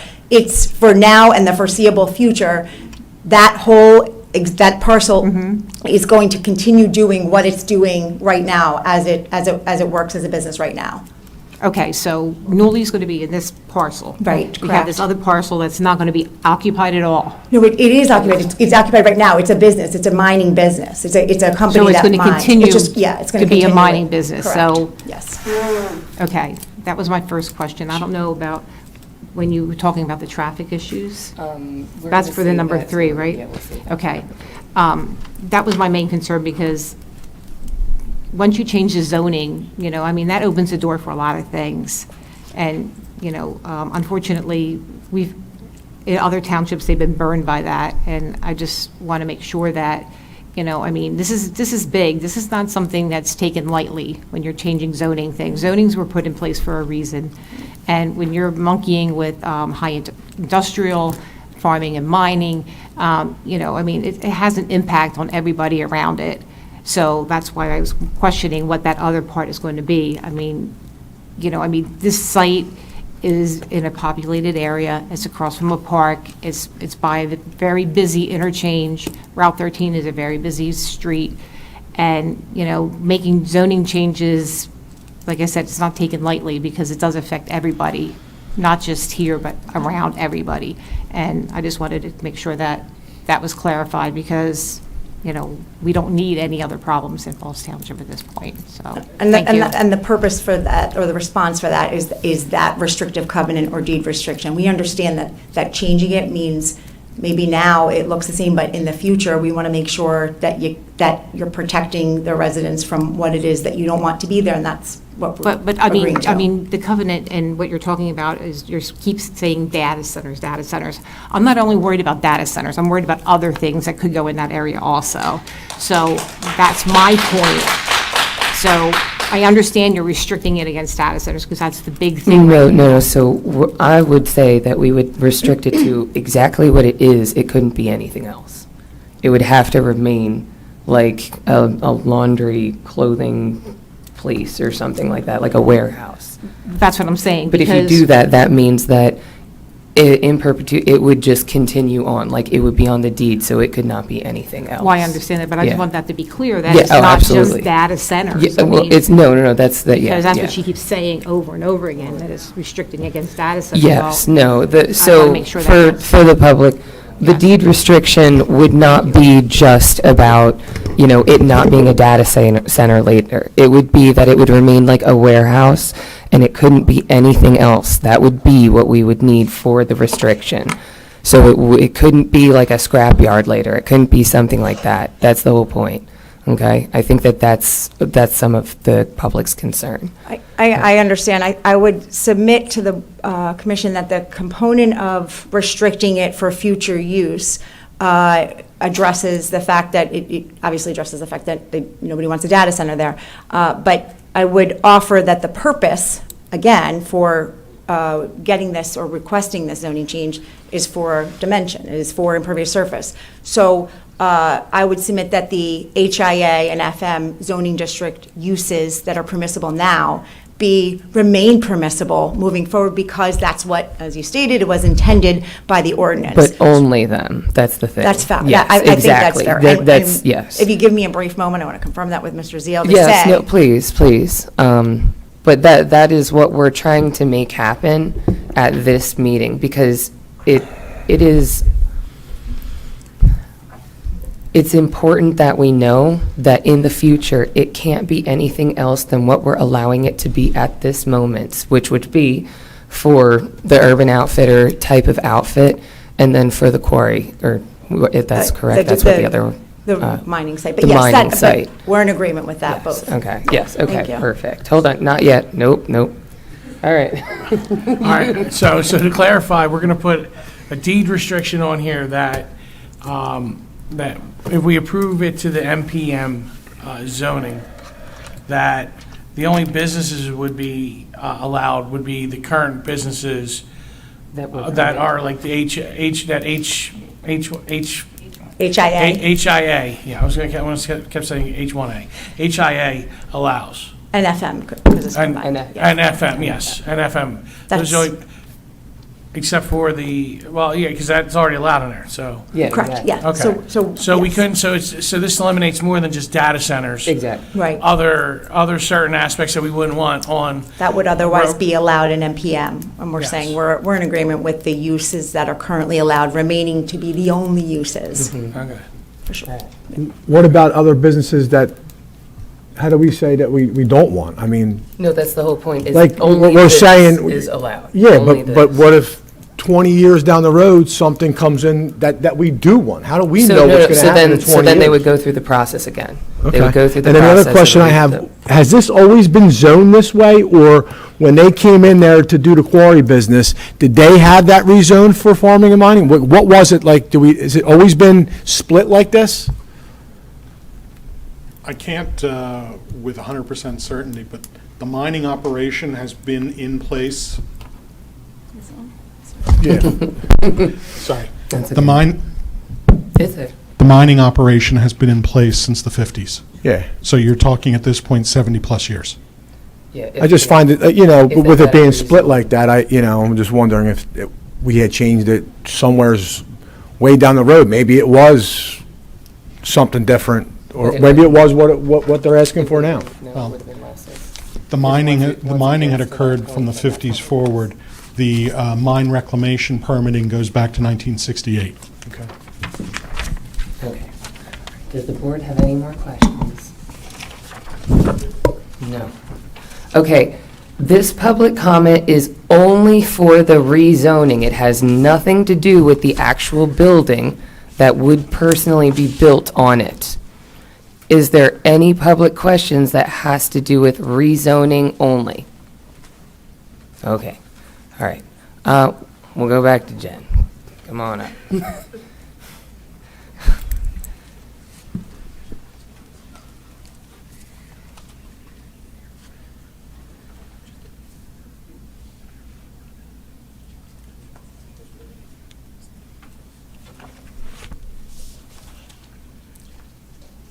Sorry, go ahead.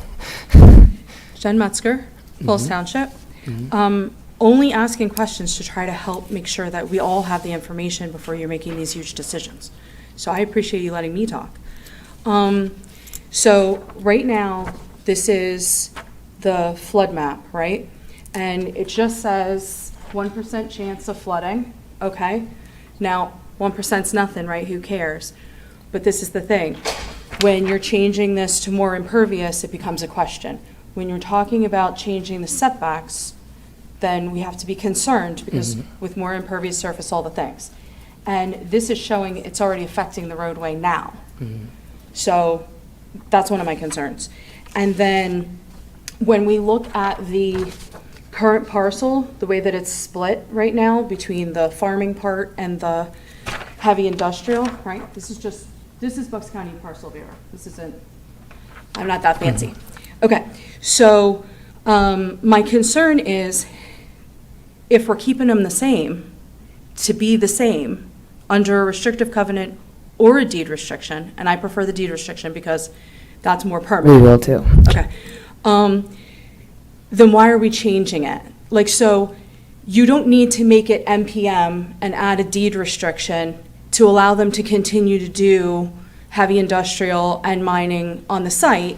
Then why are we even discussing this? Because at the end of the day, let's be honest, the deed restrictions and the restrictive covenants and all the fancy lawyering can be changed at any time. It's very good, I'm telling you. So just understand you're making a permanent decision, right? Because it can be changed at any time. And this is something that, let's be honest, if they're doing the same things, then let's just give them the opportunity to ask for the additional waivers or setbacks that are required. Why are we doing all of this jumping around to keep it the same way that it is, just to increase the impervious? That's all I'm asking in that one. And who would be the best to respond to that? An engineer, somebody. Jen, if you have other questions, I'll. I would first note that MPM district and the HIA and FM districts, it's been said, I just want to clarify, the setbacks are the same. There's no change in the setbacks. It's only the impervious surface coverage. And in terms of, and just to reiterate again, to change the zoning, it is to put a deed restriction on, it is the same. It is the same permanency that you have to go to a public meeting. You have to submit. You have to get a whole bunch of people to agree. You have to allow for a whole bunch of people to oppose. You have to be able to defend it. And so the response is that the use, again, it's not that we're seeking a change in the use. It is the impervious surface component, and you have a parcel that is two separate zoning districts. This solves for X. X is a space that allows for this business to come in that's going to offer a lot of jobs and make a lot of improvements and carefully look for things that could possibly upset the neighborhood, like stormwater management, and have it be zero. So the point is, and I realize that I'm saying what I've said since we've been here, but the point is that it's the same in terms of changing it to something else that everybody's afraid of. It's more like the question is, could you just ask for waivers for the impervious surface, keeping the zoning where it's at? Let's check, the impervious surface would be a zoning variance, not a waiver. Right, that's. Excuse me, okay. So, but then why, so does it have to be rezoned fully in order to have that, or can they request something different? It would have to be rezoned for them to build the development that they propose to build where they're building. Okay, so there's no other option, alternative, that's what I want to, okay, so there is no other option or alternative. Can I add one other item? Mike McGinnis from Begley Carlin. I actually would suggest that the deed restriction, based on how this conversation has evolved, is more protective on the township and the residents than and I will explain why that is. In the future, the township could elect to amend any of the criteria whenever they want in the underlying zoning districts. And that is if you have a property in the HIA and 6 years from now someone decides we want to change what the HIA permits and they add a list of different uses in the HIA, and obviously the word data center has been used a lot, not just data center, whatever it is, that would affect every parcel in the township, right? And those uses, if this is HIA, that becomes permitted on this property because it's not targeted to one site. By doing it this way, this is actually more restrictive because you've created the NPM, but you've also put a stopper in time right now, basically, of the uses that are permitted, the FM and the HIA. And as Mr. O'Brien indicated, as a deed restriction, it would stick that way forever, so that if the township were to amend it for additional uses, we actually would have fewer options moving forward than every other property that's in the HIA and the FM. And in order to have that modified, we'd have to come in front of the supervisors and say, you have to essentially remove the deed restriction. And that's not even an appellate decision. That's purely discretionary. The township, there's no mechanism to go to court afterwards and appeal a denial. So I would suggest, based on how this conversation's evolved, that if we take this route, what really, when we're talking about the rezoning, the township is doing is they're putting in permission to slightly increase some of the dimensional performance standards, but they're actually restricting and putting a permanency to the future uses to prevent and prohibit the concerns that I think a lot of people have about the rest of the site. I just wanted to point that out. Understood. All right.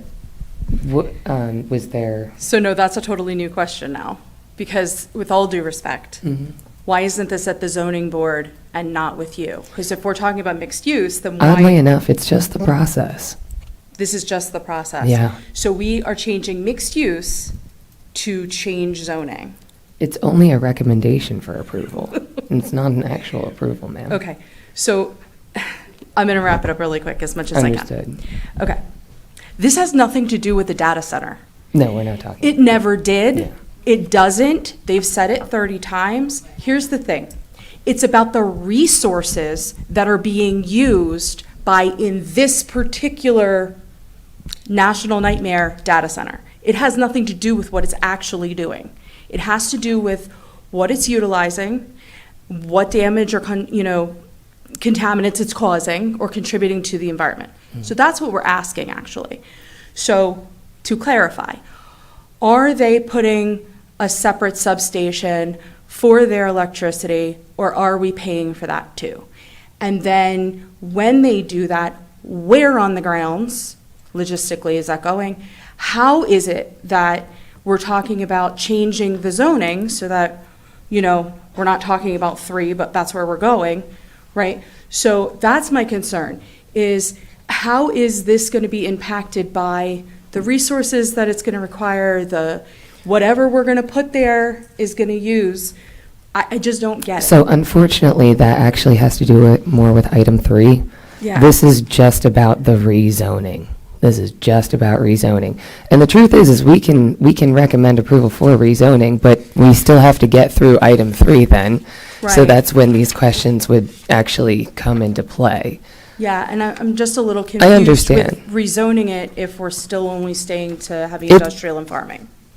Like, Yeah, we're so rezoning it just we for would purpose. rezone it, but once again, with a deed restriction, that it could only be utilized as they are proposing for item 3 and for what it is currently being used as. There would be nothing else. That would be the only things they could use it as. So anything that comes after, like the building proposed, you can come up and say, hey, we don't like this or we don't like that, or how much electricity are you using, but that would be after it's rezoned. I guess I'm just confused because if you're only making a recommendation for the zoning, but you're not actually doing the zoning change, because you're recommending that the mixed use be kept but deed restricted, then I'm just wondering how it is that we're even going to be able to move into our preliminary or final land development with just recommendations, but not approvals or changes. And I understand that, and once we get to item 3, you'll kind Then of we can get go that there. too, yeah.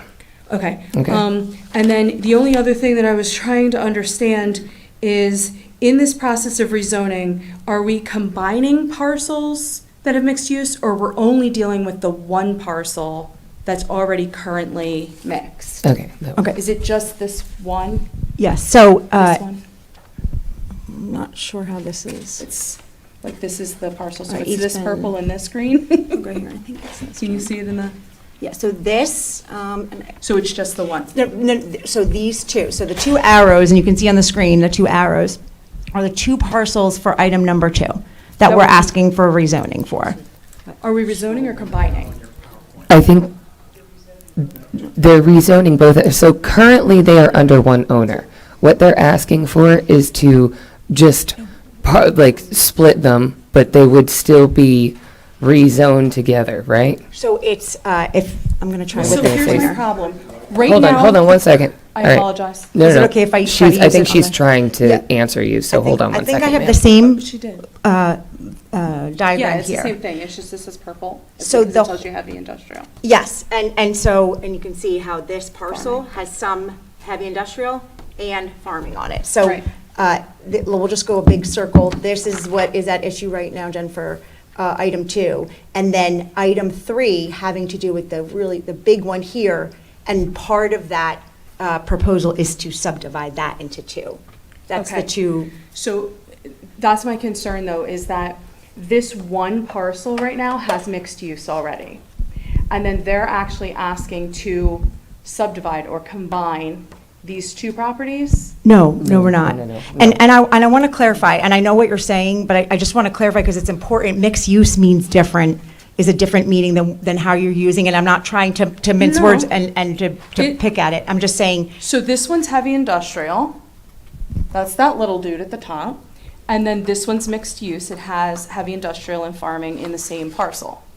So are you combining these two parcels? no, they're 2 separate Then why is parcels. this one relevant at all tonight? I don't understand why it's relevant. Because it was submitted as part of this whole zoning change. That because they are next to one another, they're both being submitted as proposed zoning change. And then the big lot underneath, that's being subdivided into 2. They are both currently owned by the same owner. That's the thing, they're both currently owned by the same owner. They're not, So you're giving MPM, in order for them to still use heavy industrial and farming, you have no way to stop them, once you do this, for changing this property to doing whatever MPM lets them do. With the deed restriction, It's then, paperwork. She's amazing at it. Listen to what she just explained to me. It's nothing close to what you just said we're keeping. I mean, this It's is all literally paperwork, lawyerism. You ma'am. don't have to make the change.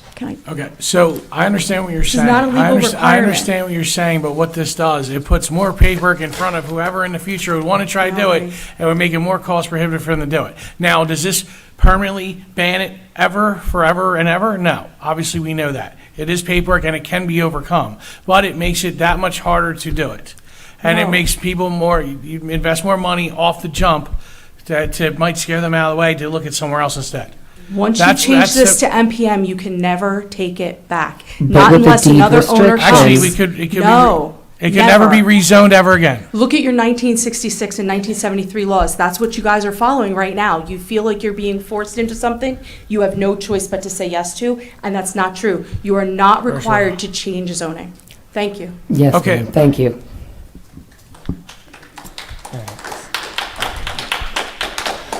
Are there any other public comments or questions?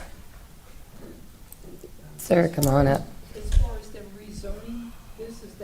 This is just for the zoning, just for the rezoning, not for anything else. Ryan Thornton, Falls Township. So we got to stick to traffic and say water, flooding. All right, so No, we're not talking about traffic. We're talking about rezoning. It's about these two parcels becoming the MPM. traffic That's backing it. up doesn't That have would be any next. effect That would on be the the next zoning item. at all whatsoever. And it That doesn't would be, have- that's item 3. That's item 3. Yep. So Mhm. even though she talked about it, it's going to She was, so it was important for the rezoning purpose of what they were doing, for us to get a clear picture in order to realize whether, or in order for us to decide whether or not we wanted to rezone it. All right. So That's why her- she talked about, The she'll go imper- back into it. The impervious surface isn't part of this one either? The impervious surface is part of this, Okay. yes. All right, so, let's see, blue spruce is sprayed for mosquitoes, right? There's a couple other areas in Falls Township that are sprayed for mosquitoes. You want to cover more surface area down there that's going to be so great for us, right? But you're going to have a retention basin holding a whole hell of a lot more water. So what's that going to do as far as that's concerned for mosquitoes? For the environmental purposes. Do you guys have any? Is the question how are the mosquito? Well, apparently mosquitoes are a problem in our township, right? If we're being sprayed for it, I mean, Blue Spruce Lane backs up to Penn Valley Road. I think what you should be, what this needs to be focusing on, at least for this item, is more about the impervious surfaces. And you guys said that you would adhere to whatever, I guess, percentage that is safe within that zone for there to be no, like, extra water spill-offs that are going to create more, wetlands. So the way that I would offer it is that it's that the stormwater management systems are in place and designed, engineered to have a net zero stormwater runoff. Okay. And so the various systems, one would include basin or rain garden, things like that. And Mr. Richardson can get into it a little bit further about specifically what it is and as it might relate to mosquitoes and whether or not that's something that this gentleman's concerns are assuaged, if anything you can say. As long as it's in the mic, thank you. Good evening, John Richardson with Dumac Engineering. The rain gardens that are proposed, while they are above ground, they do, we provide calculations to the township, they do drain out roughly in 24 hours, which obviously does not give mosquitoes enough time to breed and create additional mosquitoes. So within 24 hours, roughly, that area would drain off or absorb into the ground through trees and vegetation. So it would not promote mosquitoes. Does that answer your question, sir? Somewhat. So is that area not considered wetland back there? I mean, a fair amount of it, it's not, I mean, it's a pretty swampy area back there, isn't it? There are pockets of wetland, but it's not like all wet. It's not like a swamp. I think the lower portion of Birch Valley used to be considered floodplain at some point, right? Like homeowners had to have, right? So it was taken out of that, I believe, at some point, right? Is this going to have any effect on the flooding in the lower portion of Birch Valley? Because that floods out pretty good. John, you can come on over and answer that more specifically, but I'll just offer that as part of what we said with approval processes and the various agencies, that we have to get an NPDES permit. The DEP has to approve all of this, and so it's not just the township looking at what it is that we're doing and making sure that it's safe and it doesn't have a negative effect on the community, but agencies throughout the Commonwealth of Pennsylvania are making sure of that too, and I think this would fall under that category. But John, you can talk specifically about what is in place. So if I understand the question, the existing quarry lake that has been partially filled, when it was a lake, it was within the floodplain. But as part of the filling operations, that land surface is being raised to the point where it's no longer in the floodplain. And we've been in discussion with Township Engineer on what permits would be required, but my understanding is that it's possible that the existing permits issued by the Pennsylvania Department of Environmental Protection might actually force it to be raised to be above the floodplain. Thank you. I think I'm pretty good, but if you're raising the floodplain down there, then that kind of lowers everything else around it, right? So is that going to put the lower portion? Nothing, sir, nothing will be done to the floodplain that won't be concurred with by FEMA. Okay, so it's not going to change? They're obligated, if there's a potential change to the base flood elevation, to notify everyone and allow them comments. But no, there will be no change to the base flood elevation. You don't believe that there will be any change? I do not. Okay, all right, I'm good. No, wait, there's another person. Ma'am, do you still have a question? Come on up. Hi, Hi, good evening. Again, Amanda Westerman, Falls Township. I actually live right in Birch Valley, okay? So I've been a lifelong resident of Bucks County, and I've lived in Falls Township for 14 years. I'm raising 3 children in Falls Township, okay? So this is where my concerns come from. I wasn't planning on being here tonight. I wrote a whole bunch of stuff, and now I have to divide it, so I just want to make sure I understand. Number 2, we're specifically just speaking about the land itself. Yes. Right, The rezoning. The rezoning of it. Rezoning, the land. Yes. So let me ask a very simple question. This is not snarky or passive aggressive. What is there now besides the quarry? Open land for the most part? Yes or no? I'm asking honestly. It's a mining business, a mining and reclamation business. So if you were to go look on Google Maps and see an aerial, you would see a whole lot of dirt, a whole lot of trucks, an open space for that purpose. Oh, thank you. Open space. I love that word. Amazing. So at one point on our logo, we had trees. This is a suburban area. We're raising families. We're living here in a very suburban-like area. My kids are fishing. They're running through woods. They're doing things kids should do who don't live in the city because we have open land. A lot of our land has been overdeveloped. We don't have much land that's not developed. It is disheartening. It is disgraceful. It is upsetting to watch what is happening to this area. I have been a lifelong Bucks County resident. I chose to stay here to raise my family in a suburban area. Falls Township is turning this into an extension of the city, and the Falls Township residents have absolutely had enough. The trees should be back on our logo, and we should be keeping whatever open. It was there. No, we did. That came off. We had trees there at one point. Okay, can we keep it to a question? I'm sorry, ma'am, I understand. My question is, why is this a good idea to take whatever open land, and the Falls Township residents are telling you they don't want any more developed land? Why do we think it's a good idea to take what open land we have left and put more buildings on there? Well, it is a gated off area, and by open, it's a dirt pile.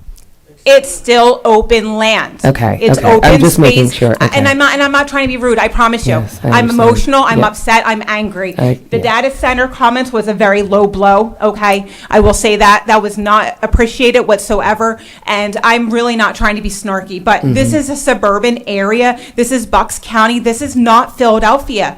We're turning into another concrete jungle by the continuation of building and taking away our land and putting more concrete where that dirt, grass, and anything else could and should be. So my question is, why do we think this is a good idea to take open space, open land, dirt, God-given earth, dirt, grass, whatever else that could be there, that's not made of concrete? So unfortunately, the Planning Commission, it is not our decision to say whether or not something should or should not exactly be built there. It's just more about public safety and how we can do it the safest. That's really it. So unfortunately, yes, whether I agree or disagree with your opinion, it really is it's something that is legally unbinding. So there's I can't. That's not the point. So with all due respect, who does make that decision? Who gets to decide what is best for the residents of Falls Township when the residents who live here, work here, pay taxes here? This is our community, our backyard. We should have a say, and this is what happened to us with the data center. So I know why you decided to bring that into the conversation. We didn't get to have so much of a say from the beginning, and now we're making sure we're on point and we're aware, so we get a say, should have a say in what happens within our community, that we're paying taxes in our backyards where we're raising our family. Who makes that decision? It would be more. Well, that's part of the issue. So, I mean, I hear you on that. So we need people to obviously run against them so they're not in their boards, their chairs. So, Board of Supervisors, right? That's where it goes back to? Zoning it all? So zoning will happen after. So once again, you have planning commission, you have supervisory, and then you have zoning. Does it go back to the Board of Supervisors? Yes, this will go back to the Board of Supervisors. Okay. We'll be made aware when, at what point? Always, yes, absolutely. The agendas, just like tonight, just like you knew tonight, that you will know. Okay. I'd like to ask the engineer a question because he was at the meeting last night and I was not because I wasn't feeling well. I also only have 2 weeks left of summer break with my children. I don't feel like fighting data centers and building. I don't have time for this. It's okay, ma'am. What is the question? So my question last night. Yeah, but we were talking about last night, we're talking about rezoning. We have to move on. I want to understand the whole process. But then you should have been there last night and asked them, that we have nothing to do with last I'm night not a or the lawyer, supervisors. I'm not an engineer, We need to move on from item 2, go to item 3. I'm sure there's a lot of questions with item 3. The residents have a right to understand what is happening in our property, our land. We pay taxes here. I just want to know when it was approved for the advertising. This was already scheduled. So you already knew when that voting took place, and I know you didn't do the voting, but yes or no, the voting took place. It was already a done deal that, yes, we were going to do this because now they're coming today. That was the process? No, I think what was voted on was the ability to advertise the zoning change, and I believe the solicitor explained at that point in time that they voted to advertise it so that if tonight was successful, it would be a timely process moving forward. Thank you for explaining and taking the time to do so. I know you're getting upset, but listen, we have a lot of questions because a lot has happened to our land that we weren't aware of. It happened so quickly under our noses without us having the proper education and full understanding. So please give us that time, and if my questions seem dumb to you or irrelevant, I'm sorry for that. I want to know what's happening in my backyard. I think the rest of my questions are for number 3 now, so thank you for your time. I appreciate it. Can I just say one quick, may I just respond Hold on one real second, quick? just to let everyone know, we are all Falls Township residents and taxpayers on this board. You're acting like we are some entity of not. We are all local people. We all live in the township. We all live here, okay? We are not, this construct of whatever you're making us out to be. We are your fellow citizens, your fellow residents. We are asking questions just like you are. Okay, we are trying to do the best job we can do that we think is best for the township. That is all we are. And we are an advisory board trying to figure out, like you guys are. We're not all experts in every field here. Okay, I work construction. I don't know what everyone else necessarily they're exactly they do. Okay, but I know what I do, and trust me, when number 3 comes, you'll understand that I will use specifically for what I do for a living in there. But I am a Falls Township resident for my entire life. Okay, I grew up in North Park. Now I live in Rock Creek Run. So I care about this community and this township, and everyone on this board does too. Okay, so let's just get that out of the way. There's no insinuation that we are some construct of some evil whatever plan against the people, because we are the people. Thank you. All right, hold on. Everything. Okay, this is getting really out of hand, and I don't want to throw anyone out of this room, okay? There's still time for public comment, or rather, public questions. Keep public comments to yourself, please, at this point. Public questions. So, ma'am, we're just going to keep... Can I just quickly respond to what was just brought Sure. up? I think this is something that would be a positive, that on that site, what I meant by open space, if you go look at it, it's dirt. It is literally dirt. And what this developer is proposing is to plant, not because they are required to, plant about 400 trees. So the trees that are... You can't plant a tree with concrete. You plant a tree. You're trying to make it sound good, but you're adding trees. You're also putting more buildings in a residential area. I just wanted to bring that to your wrap that up. attention. That's Yeah. all. Next question. Thank you. And at this point, we're going to keep these questions to 5 minutes. I'm going to actually be timing these at this point because this is we understand, but we need to move to item 3. And I think item 3 is what you guys care about more at this point. Okay, go ahead. Elaine Rafferty, Falls resident. For the parking, I was wondering, if we could consider a parking garage as opposed to a parking lot, because it does take up less So this is item land. 3. This is item 3. Oh, I thought you said parking. No. or- Impervious or land is impervious- it's a little different. Impervious land's different than. Do you want to paving know for a why? Parking lot? We'll Okay. get into it really fast. Okay. We're not talking about the development of the land, we're just talking about rezoning. And the fact that more impervious land is on it, it's just a byproduct of rezoning. So that'll be next. Yeah, it will be next, yes. Yeah, no, I got you, it's good. Go for it.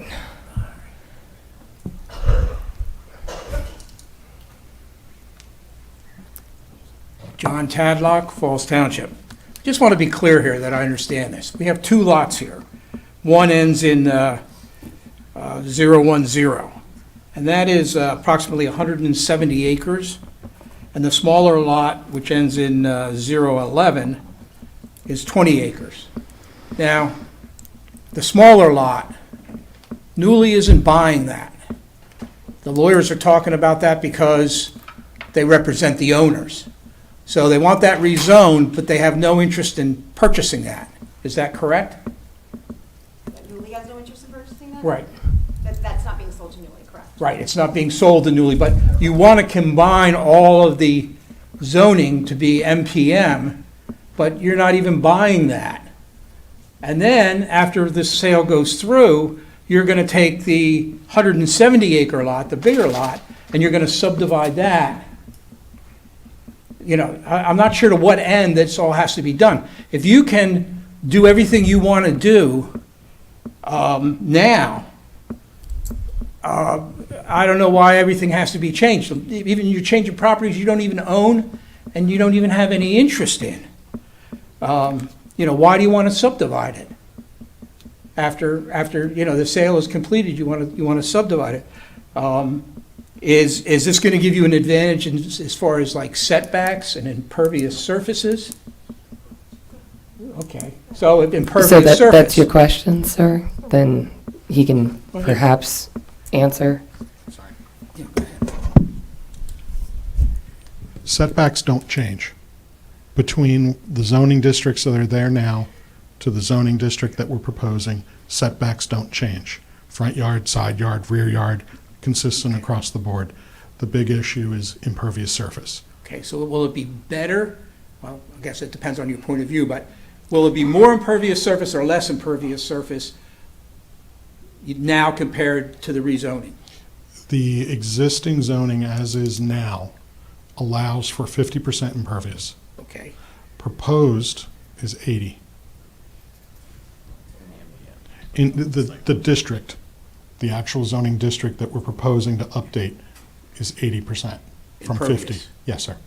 So, And we're not, I don't want to confuse with item 3, but we're not at 80%. We're less. okay, but you could go to 80% after this is rezoned, and there's really nothing anybody can do about it.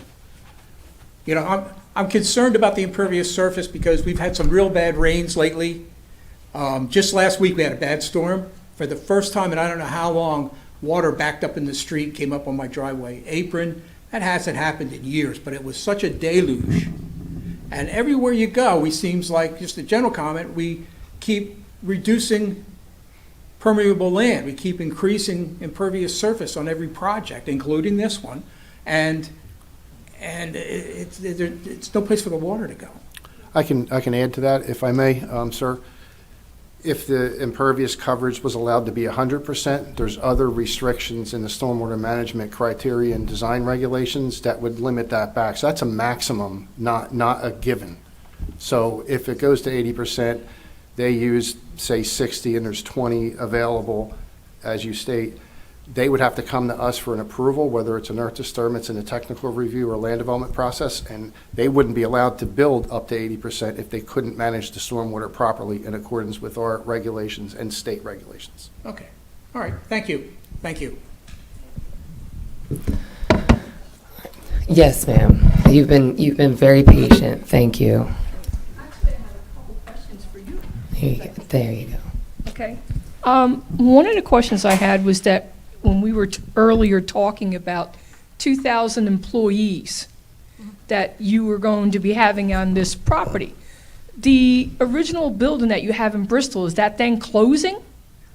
And those 1,000 employees you have there now being moved to this facility? Ma'am, that's actually more item 3. I know. It's because they're kind of the same thing. It's just that she had said that, so I kind of like took notes. No, I know. Can you save that for the next Oh, not a problem. next time? Okay, but All now right. we're going back for the impervious surface, okay? Everybody knows that lives in Levittown. Levittown's notorious for what? Flash flooding, okay? It's like, it could be dry here and next day you're under 3 feet of water. Prime example, in 1996, we live in a 100-year water plan, okay? 1996, I moved here. Did not have flood insurance, didn't think I needed it. Thank God my house is on a hill. There was over 3 feet of water in front of my house within 20 minutes. By the way, I live very, very close to where you're putting this. I live in Thornridge, okay? So being very familiar with how this stuff works. Okay, as far as impervious surface goes, now you're talking about changing the rules and regulations for you to have a certain amount of impervious surface. Well, that's a lot that you're talking about resurfacing and putting blacktop over top of. We already have Fallsington Town Road has been flooded so many times this past year, it's unbelievable, which you guys are just going to be sitting right on the opposite side of that. On top of that, we have like, I don't know how many lakes right there. So Fallsington Town Road is always closed. It rains too much, that's closed. In the past, that little creek that's right there has overflowed to the point where it was all the way up the drive down Thorn Ridge, all the way down almost to Penn Valley Road. Okay, and that didn't happen once, it's happened a few times. Okay, so all these flooding areas that we already have already exist. We already have an ongoing issue alongside of you going over there and paving over top of everything and adding to it, which I don't think is a good idea. And my question is, why are you picking that area? Wouldn't it be better for you to move it to someplace else where it's more industrial, where everything that you're doing would be more beneficial than putting it smack dab in the middle of a development that already has issues with water? I don't understand that. So you just said where it's industrial, it is industrial. That's the site Part of it isn't. area is industrial, and so. But part of it isn't that you want to change. And what it's being used for now is industrial, and so what we're simply saying is substituting this, because the use, again, is allowed, and the part about the impervious surface, I'm hearing you, I don't take any issue with the fact that you see this sort of flooding, and I'm saying that's probably because they don't have controls for that, for those areas. They don't have something designed to say when water falls, this is the way it goes. And what I'm hoping to convey, and I don't mean to simplify it in a way that I'm trying to simplify it in a way that makes sense, that what's designed is capturing all that water in a lot of different systems, and John can talk more specifically if you want to hear about it, but so that won't happen on this site. This is his. Well, where's the water going to go then if it's not going to happen on your site? Go ahead, John. Because I'm trying to figure out where it's going. Right. Valid question. So when it rains on impervious surface, it does run off faster, obviously, than if it rains into a wooded area. We create stormwater management facilities, and what those do is it holds the water for a duration of time and allows it to peter out slowly. So you can imagine it rains on a forest. The water hits the forest, some of it is absorbed in the ground, and the other part peters out slowly. What's out there currently is just compacted dirt. So effectively, it's nearly impervious right now, today. It's nearly impervious surface. We're going to create these basins, these rain gardens, which will have vegetation, and it's kind of like a little bit of a bathtub. And you can imagine if you fill your bathtub up with water and just crack the tub drain a little bit, the water goes out slowly, and that mimics the existing condition as if it was woods. It's not. It's heavily compacted dirt where it allows high rates of runoff currently. So we're going to hold that water on the site and allow it to peter out slowly, just like a woods would. And the water that you're holding on site, is it going to be from the contamination of the facility that you're using, and you're going to redirect that water into this? So the chemicals that are being utilized, the soaps and detergents, they will go out with the sanitary sewer. They're not going to be released in the site. It's not like, So they're going it's to not like they're drip gonna run the out, like washing you just machine and said, dump it do into the everything else, parking right? lot. They're going to drip out into your little basin? This isn't detergent, there's no chemicals. I want to make sure that we're really clear about the words being Organic used. farming, and I'm very well familiar about it because I grew up on it. All the world in organic farming, and when you can put all the chemicals around, and I can tell you it's organic, I can honestly tell you it's not. So you can tell me all you want about your chemicals being organic and all natural. I can tell you it's still a chemical. An apple has over 72 chemicals on it, sprayed at any given time. Yet I can tell you it's organic, because it's a type of spray that I use on it. What are you going to make that's different, that you're going to tell me is so much better?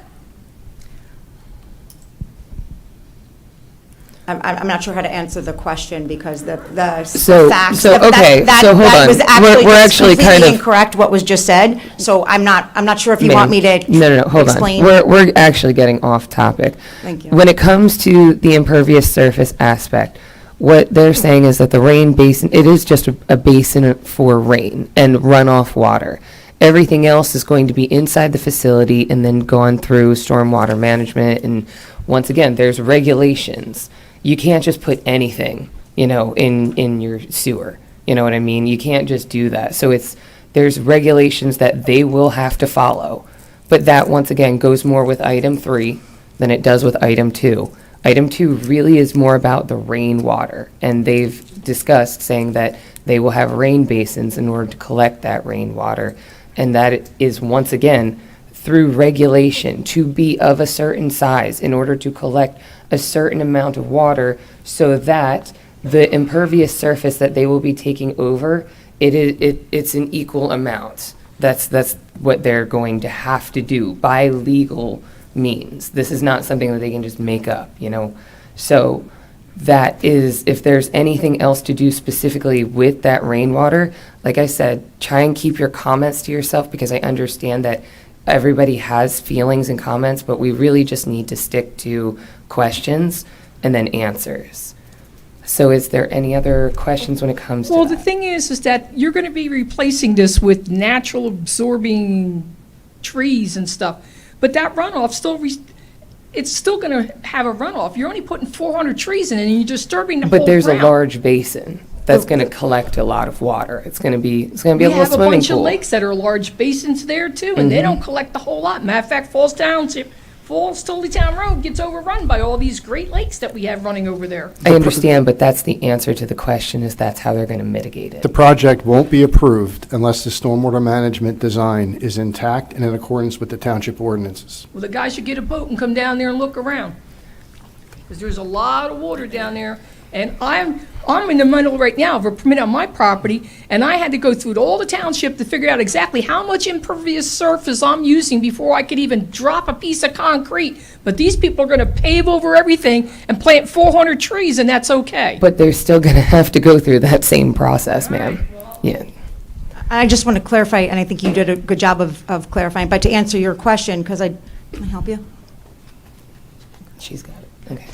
Is that stormwater versus what is happening on the inside. 2 totally different things, both managed, both something we can discuss, and I did earlier, but just to clarify, stormwater captured by the stormwater management system that's occurring, net zero, nothing going out. Understand Levittown was made a long time ago, and these systems weren't in place, new, improved, and engineered properly to make sure that we don't create lakes on the road. Let me just finish.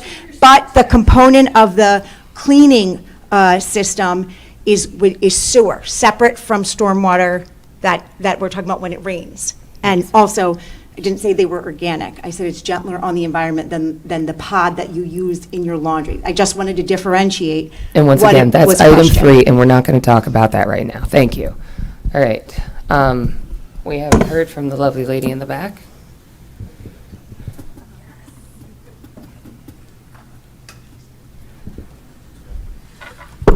Okay, my name is Tony Batiste, and I'm a resident of Falls Township. I don't quite understand why this isn't zoning instead of planning. Not for any offense, but it just seems to me that that's Somebody what else, zoning is supposed to do. Well, so it is, once again, just a recommendation. It is the process. Okay, so then, Planning, supervisory board, zoning.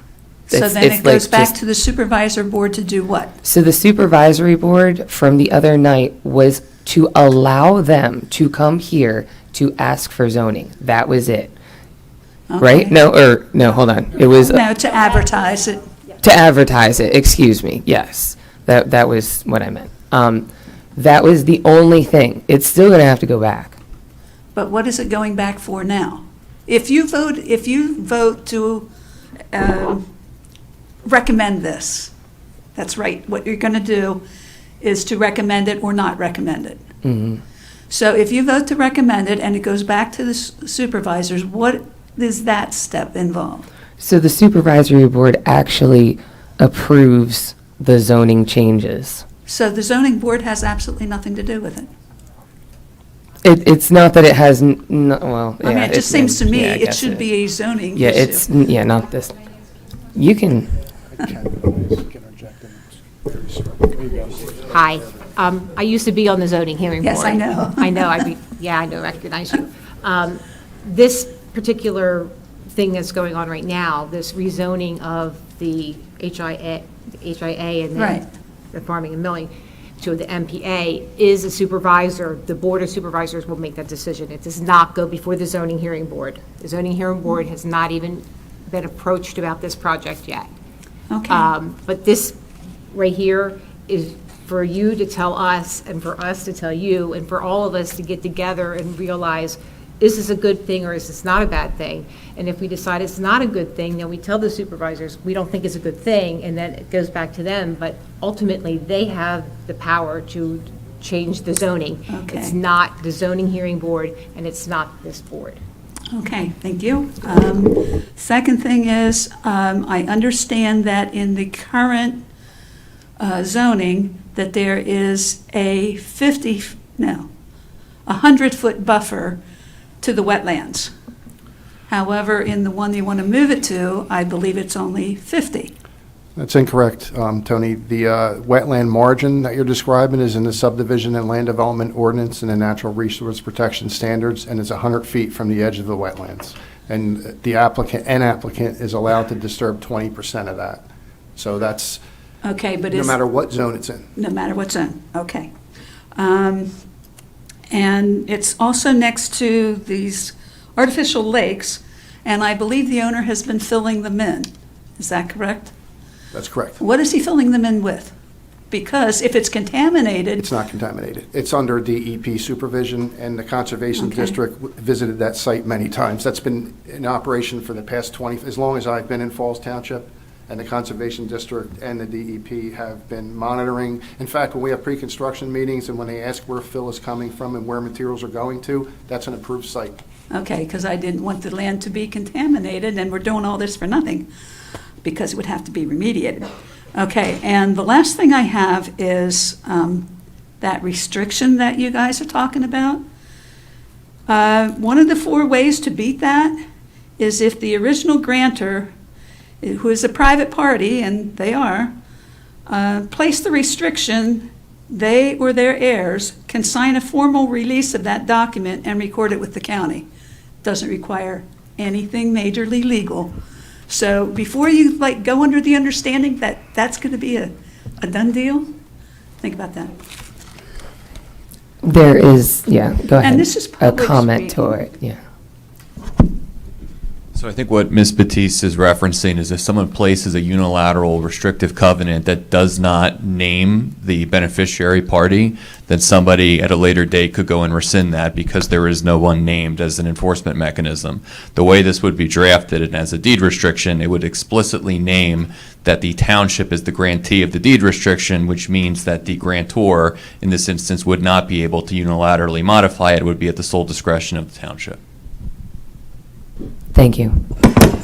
All right. Another new face. Hello, Connor Schmiegel, Falls Township resident. I really just want to get to item number 3.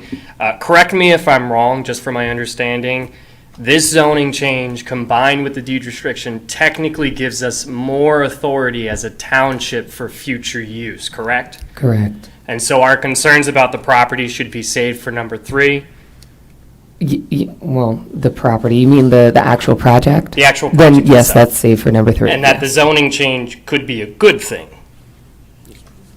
It gives us more authority. So ultimately, it gives us more authority in the future because of that deed restriction. Got it, okay. Now, is the deed restriction included with this zoning change, or is We that will not? make it. That is going to be something that, in order for any of this is the only reason why we are actually debating this at this point, is because of that deed restriction. Otherwise, this wouldn't even be entertained. Got it, thank you. Yep.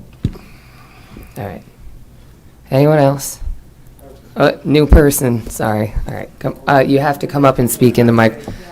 You have to, yeah, sorry. Come on up and be famous. Yep. You also got to state your name, please. Thank you. Jerry, Michael.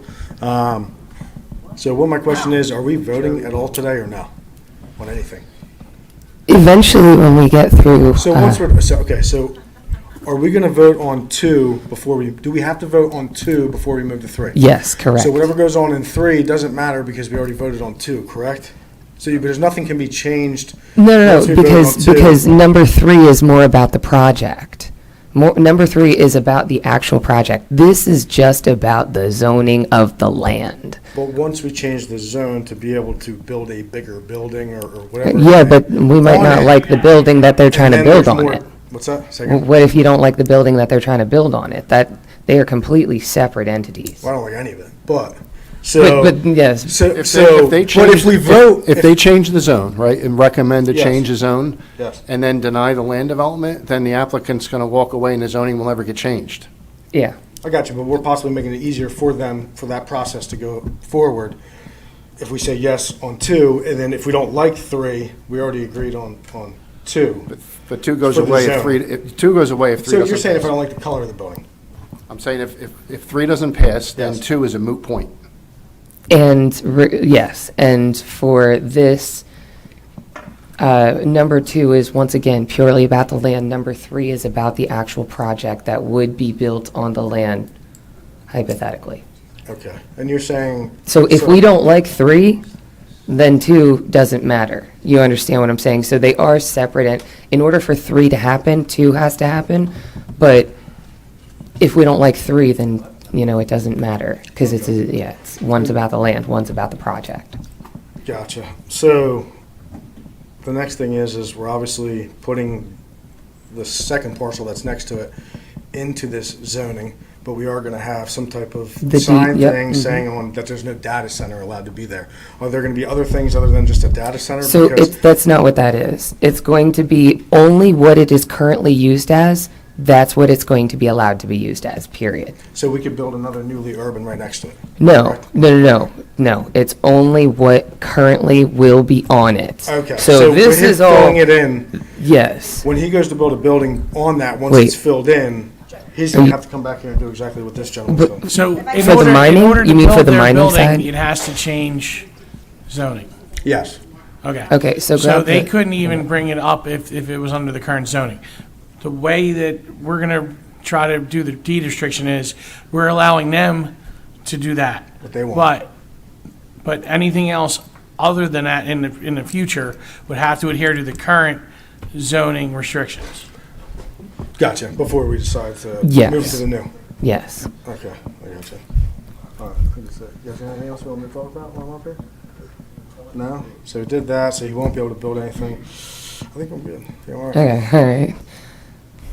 All right, anything else for number 2? Only for number 2. Okay, I think it's finally back to you, but this will be the second time, so that's it. It'll be quick.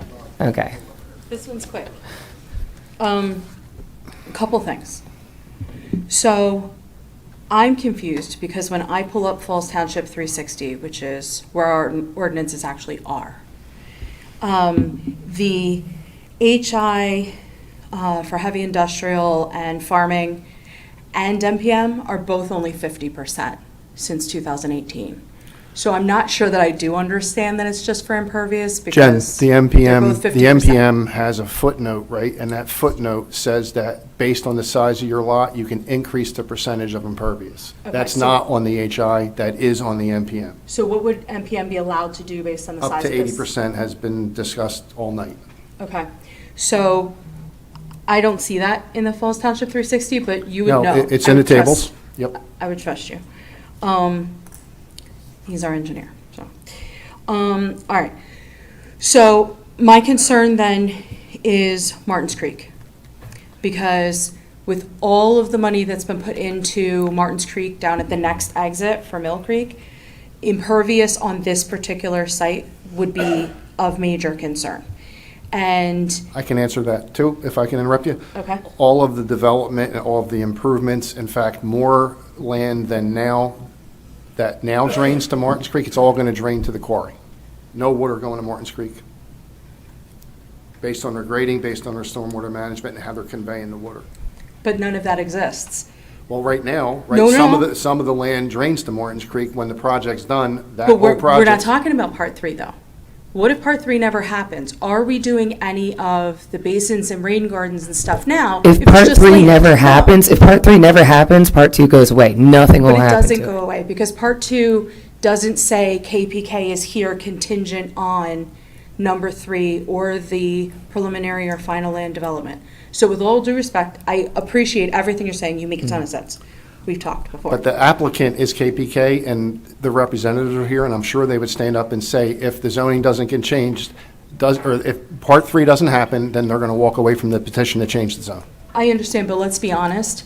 I would find it very hard to believe that after everything that everybody just went through for part 2, if this particular sale falls through, which is very possible, right? We're talking about from now through February. I'm not talking about a sale. I don't know anything about a sale. What I'm saying is that KPK's We're talking about a petition for the zoning project. change, We're right? talking about a project for number 3, which includes all these basins and rain gardens and all these wonderful things. That doesn't exist right now. I don't know anything about that. I know about quarry dirt and I know about zoning. If I'm ignoring all of what you're talking about with basins and potential rain gardens and everything else, we're just talking about impervious on this particular quarry's location. I would find it hard to believe that we would have gone through all of this for number 2 KPK, and if this particular project doesn't work, that owner still wouldn't want this zoning to stand. Because this zoning doesn't say contingent on the So sale. for this application, for this, what we're actually going to be voting on, we can always say with the stipulation that, the Nuuly project actually goes through. Is if you that would your like. stipulation, though? Is that The what your motion is? stipulation, well, it would be more like, then if otherwise, then this petition for number 2 would go away. Is that what they're Yeah, saying? yes, yes. So, so Yes, your so- motion so we now can- is we can- contingent on number 3? Yes, no, yes, correct. Well- The motion number 2 can be, According to the restricted deed that the KPK has already agreed to, they would have to, if this project were to fall through, in order for them to go through with the process to get it rezoned, they would have to find somebody else who's a dry cleaner, a dry cleaner ilk to sell that land to. They couldn't sell it to anyone else who falls in the MPM versus the additional business that fall in the MPM, they could not seek out. Now, they could still seek out farming and mining, and they still could seek out heavy industrial, because it's already zoned there. Okay. Okay. I appreciate everything that you're saying. You make sense. But here's my problem. We're saying that number 2 allows them to change it to MPM for the zoning, all the things. We're going to keep the HI, we're going to keep the farming. But you're saying that contingent on all of these basins and rain gardens and all the happy things happening, based now on number 3. Yeah, Is the motion changing to now include number 3? If item number 3 does not get passed, all this just goes away. It goes back to whatever KPK has been doing for the last 25 years. If It's your nothing motion going- says that, though, but that's not what the motion for number 2 we says. can add that, it's just words. We're not, This is a lot. Just put down. we have put to down get through item number 2 to get to number 3. I understand, but now do you understand what I'm saying is, if you pass number 2 and you don't do number 3, this owner has absolutely every right to keep the zoning that we established in number 2 without any rain gardens and without protections of those impervious surfaces, because you've allowed him to do it, and that's fine. No, if this was the supervisors' meeting where they had the ultimate authority, you'd be correct after all the advertising, but they're going to vote on whether they recommend number 3 now, before it gets to the supervisors. The supervisors have the power to do what you're saying. This board doesn't. Nothing's going to change based on 2 and 3 being recommended for approval. The zoning only changes when the supervisors vote to change it. I'm sorry, but We this are is a in lot of what ifs and kind of No, service. no, we are an advisory board. I know you Okay. are, but So- you have a lot more power than you're saying you do. Okay, I have a but ton of here's the respect thing, for but you. If we were to approve number two, hypothetically, lot. we were to approve number 2, tomorrow they wouldn't be zoned MPM. It would not be zoned tomorrow MPM. This is just one step in the process. I understand, but you're a very important step, because here's the thing. As soon as you guys agree and say yes, it's going to go to the Board of Supervisors in 20 days, and at that point, they're able to then just pass it, because they're trusting you. You're the ones that have the information. They're gonna do the You're saying same- you're just volunteers. Jen, they're going to do the same thing that we're doing tonight. They're going to hear both matters. Yeah. And so it'll be the same situation, Yeah. in the same conditions, so you'll know. We know. So this is the problem, right? So Martins Creek. Now you're saying it's not a problem because you have all the impervious surfaces being protected by the rain gardens and the basins and all the things if they do number 3. But your motion right now does not say KPK is contingent on this project only, and I would find it hard to believe that the owner is going to agree to that right now. But if he does, God bless him, it's not in your motion. Put it in the motion then. So what actually is the motion that you're voting on, because it's changed 4 times? You'll hear With all that due in a minute. respect. Well, we can't bring the motion up until we get done public comment. But what are we voting on? It keeps changing. So I would just add We're this. putting restrictions on it. It's not, okay. So I just want to add this real quick. I'm a worst-case scenario type of person. So let's say item 2 gets approved to get up to 80% impervious surface, right? They don't go through with it, somebody else comes in. They're still going to have to go through the land development process. They still have to go through stormwater management. They still have to go through all the steps from sketch plan all the way up to final land development. They still have to go through the engineer. So that's the worst-case scenario in my opinion. I just want to throw it out there for the team. Hold on, she's a newer person. She never got to speak before because she was looking at item 3. Real quick, you made a comment about the quarry and that the runoff would go into that instead of the creek. But I thought I heard earlier that they talked about some of the quarries being filled in. It's probably a 50-year operation, and Okay. we're going to, in our review, we're going to work with the engineer and review his calculations to make sure that that's a viable solution, and when that is non-viable, that there's an alternate viable solution, which is the quarry across the street, which is 3 times as big, which is probably 100 years. Okay. But we'll even go past that and have a long-term solution if both quarries are filled. Okay, thank you. Okay, anyone else? So, You gotta go into the mic, my man, sorry. so why can't we just zone the 1, we're including what he's continuing to fill in at the moment? Why, if he's purchasing this part of property, why aren't we just doing the zoning on this? Why does his mining operation, which is, we all know that's not that, but his mining operation, why is that included in the property he's buying? Do you get what I'm saying, right? Am I wrong? Because, am I off here? Can you elaborate? So, there's a big piece of land. Mm-hmm. He's buying this piece. But this piece over here that he's not buying, we're agreeing on the zoning for that as well, to make it all the same zoning. Mhm. Why? Huh? It's been said before that it's a cleaner zone, that it's not split zoned anymore, and they've offered a restriction so that even though that smaller piece that you're saying is going to maintain under the original owner's name changes the MPM, all of the conditions of the current zoning are going to be imposed on it. So there's no functional change to it, just to consistently make that parcel MPM. It sounds easier to me just to make the parcel they bought that way, because we're all well aware that he's going to continue to fill in zoning. He's going to continue to, he's going to fill in the quarry across the street too. We're all well aware of this. That's what's happening. He's trying to build a massive thing here with buildings. I know all these people, I know what's going on. So he's trying to make it easier and set himself up for down the road when he does finally fill in the remaining portion of the spot next to them. That's been discussed all night. That's part of the deed restriction. Nobody knows that. Nobody knows that they're going to fill in. He's filling in every piece of property. We're around talking it. about the parcel in question. Correct. Right? Not the ownership across the street, but Correct. the parcel in question has a quarry on it, and we've talked all night about how that's going to remain under the farming and mining restriction, even though it's changed to MPM. So nothing is going to change, so, What he's filling in has nothing to do with his piece of property he's buying. So we are only making a zoning change 1,000% to what the parcel that he is buying.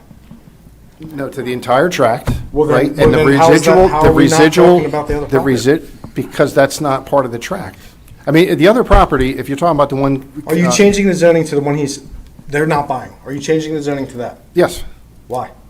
They petitioned the board to change the easier for zone them of because both. he has his lawyers No, here now. no, it's not easier for Because you don't want to ever seek a put it in zoning- microphone, please. I'm Because so you don't sorry. ever want to seek a zoning change for one parcel. You don't want to have a spot No, if I zoning. was They trying are, to sell my may I property, I finish? wouldn't They are do that either. they are owned by the same person. Oh, I know. And the two separate lots, because we're seeking zoning change for one and only doing it if this is approved by the Board of Supervisors, not tonight, a month from now. I got you. That's what, us requesting the zoning change now is because they're both owned by the same person. Oh, I know. And we don't want to submit one parcel to be rezoned.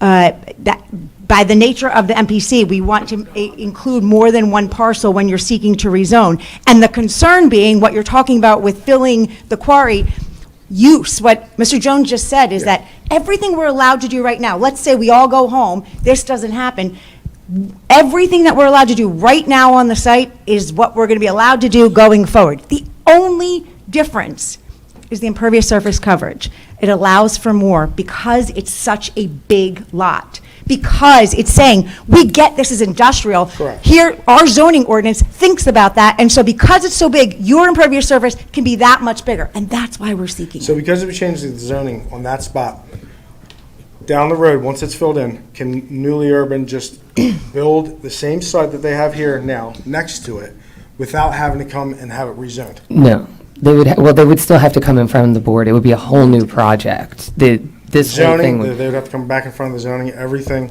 Yeah, they would have to go through the process that the attorneys described to lift the covenant. Because right now, if that happens, it's only that parcel that they're going to construct on now that has the ability to put that facility on. The residual property, all those owned MPM, can only do what they're allowed to do now. Okay, I'm really sorry, guys, but this, I think that we keep asking a lot of the same repetitive questions, and I do think that we need to get to item number 3. I am going to entertain a motion. All right, I'm going to make a motion here for, excuse me, this is not going to be the most perfect motion in the world here, but I'm going to just work with me here.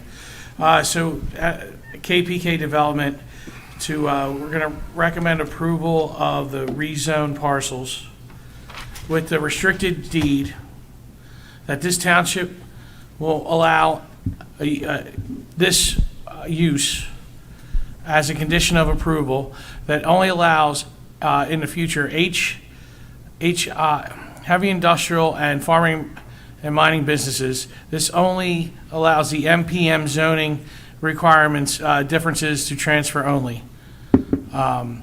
With the understanding that should the Nuuly project fall through, this recommendation for approval will be void. Everything you just said works for us, except it's not HI, it's HIA, which they're different in your zoning ordinance. HIA, sorry. Okay. But otherwise, we're in agreement with that. Second. Call the board. All right, Mr. Bryan says no. Mr. Everett? Yes. Mr. Henderson? Yes. Mr. Hartzell? Yes. Ms. Leschuk? Yes. All right. With regards to item number 3, can I proceed with the requested waivers? Yes, so we're going to try and keep item number 3 as fast as possible. But item number 3, Nuuly, 700 Penn Valley Road, Fairless Hills, PA, 19030, TMP number 13-013-010.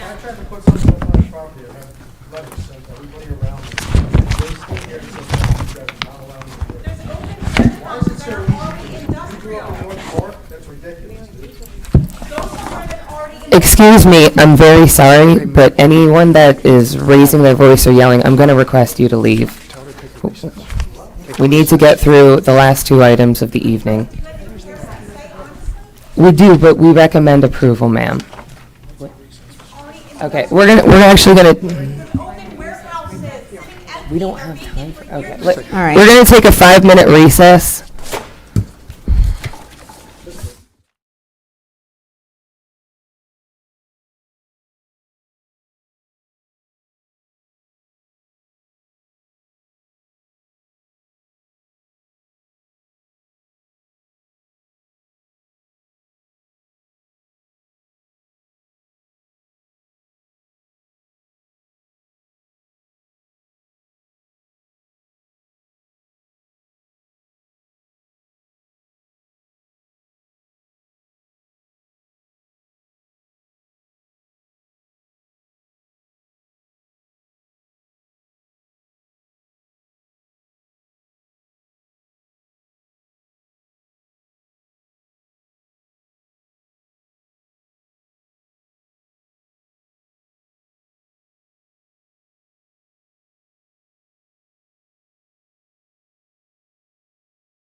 All right, the Falls Township Planning Commission meeting will resume now.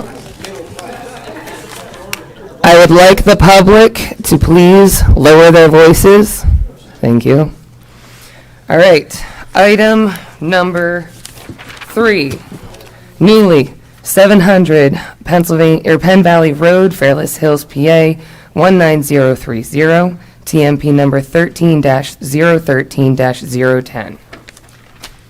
Thank you. Chelsea Jackman from Begley, Carlin, and Mandio. In the interest of time, I'm going to seek that we incorporate all that was previously discussed in item number 2 into the consideration for item number 3. So with the board's permission, I'd like to just go into the requested waivers. Please. All right, so with regards to waiver number 1, it's from section 191-4B, which is to allow a combined preliminary and final submission. I believe that's pretty self-explanatory. Ms. Jackman, that's 191-8B.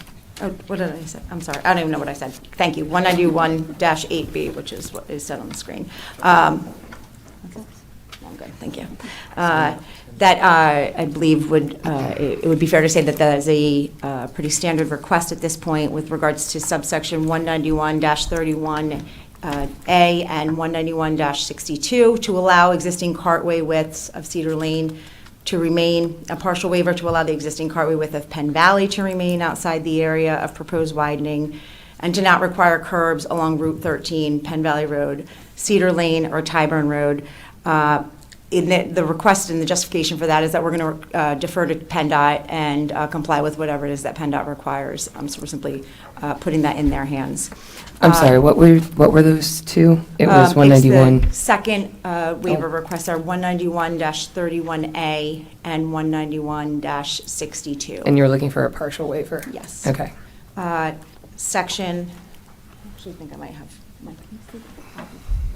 waivers. I think just one slide. Section 191-36D, to allow the proposed eastern driveway to be less than 12 feet from the proposed property line.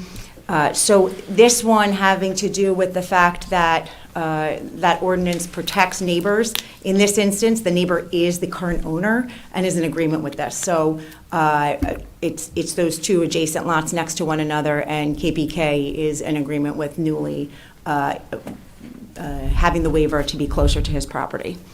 Waiver from section 191-37E is to allow less than 5 feet radius along the curb for the lane center divided islands.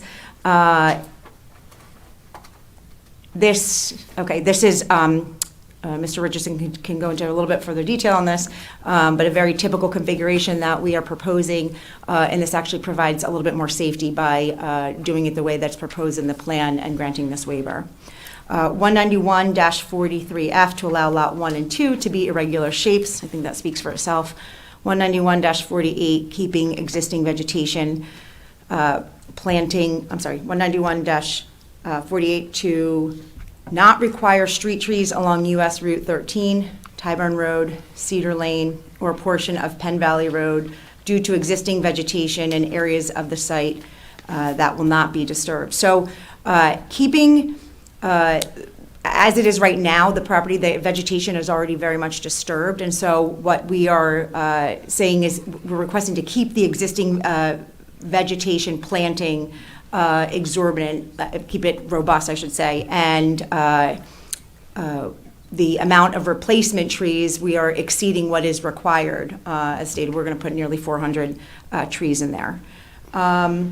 Section 191-52.1B1, Heath is coming up behind me. I'm going to let you jump in case you wanted to add to that. Go ahead. Certainly.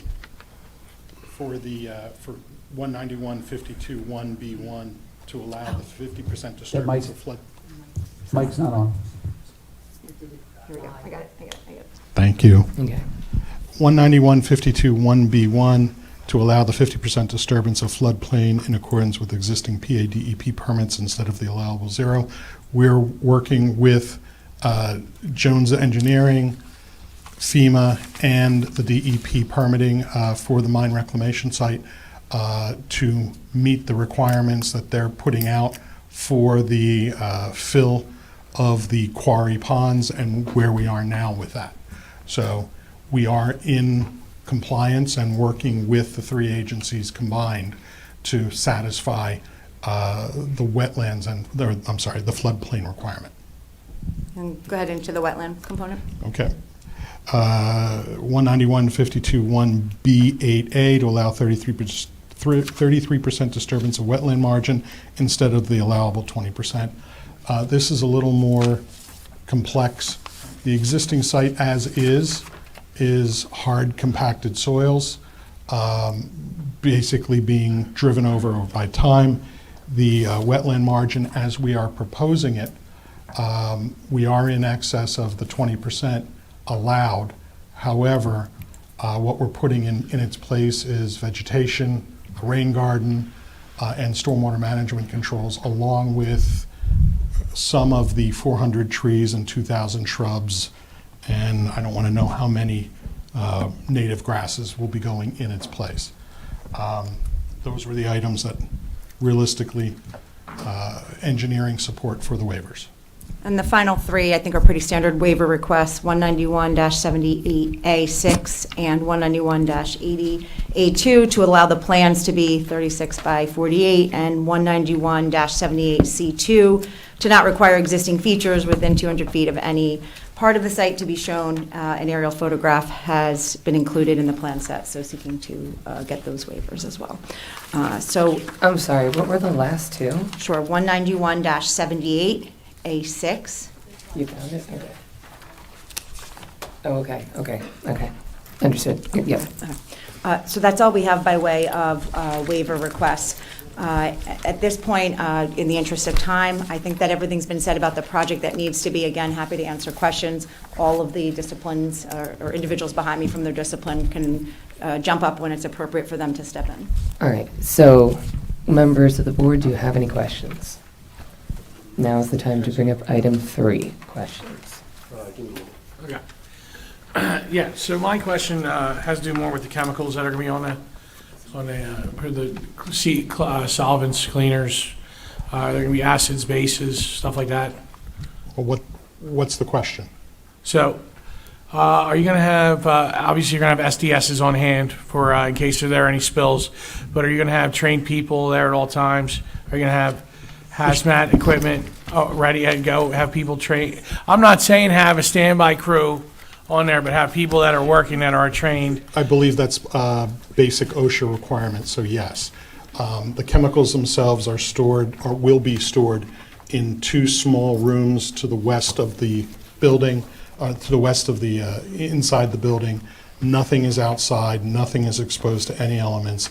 The 2 rooms that have the cleaning elements, chemicals in it, you have double hull containment of the containers themselves, and as an added measure of safety, they're doing, and I'm not an architect, but it's flood-proof flaps, or a mechanism. Basically, when it senses liquid, the flap actually extends up and blocks the door, in essence creating a waterproof tub for both these 2 smaller rooms, predominantly for in case of the sprinklers discharging, that type of effect with dispersion of chemicals. So we're protecting and preventing those chemicals from making it out of that room. Now, both of these chemicals are going to be water solvent. Let me talk about, is this still on? Yes, sir. So I'm just also, are they water solvent, not water reactive, correct? Correct. So two functions here on the laundry itself. You have wet wash and you have dry clean. 60% wet wash, 40% dry clean. So on the wet wash, so you guys know, it's Parizer is the chemical group that supplies it. It's done through a system called Dosatec under Hudson Chemical, who's been our laundry group since the start of the concept. All biodegradable, non-hazardous chemicals by classification, consisting of mild detergents and fabric conditioning agents. So It's not harmful to the environment or the people handling it. So there's no hazardous materials here. To answer your question on facility side, full-time facilities, chemical people who run and administer that operation, as well as facilities maintenance full-time, and on the facility, that are our employees. It's like washing at home, but actually our pH level is to the skin's pH, so not harmful to the environment. On the dry cleaning side, which is a much bigger thing, and it's concerning that we have a dry cleaner in every single strip center, but it's a solvent base. To your point, Colin, it's a solvent base. We're really proud of our relationship. We've moved with a group. You can look at it. They're called Green Earth. They're the first. It's a combination between General Electric and Procter & Gamble, and it's the first 100% environmentally non-toxic dry cleaning process, as well as the media. So you used to use clays to remove the solvents and have to take those away and dispose of them as hazardous material. These are all approved so far in both facilities we've done. They basically will convert themselves back to water, sodium chloride, sand, almost sand, as well as carbon monoxide. So they will go back to their base chemistry. So they can go in the sewer. We provide all that data, all the flows. They look at the sewer authority, has to determine if there's any preconditioning. But with Green Earth, we don't have a hazardous chemical in the operation of laundry. Does that answer your question? Okay.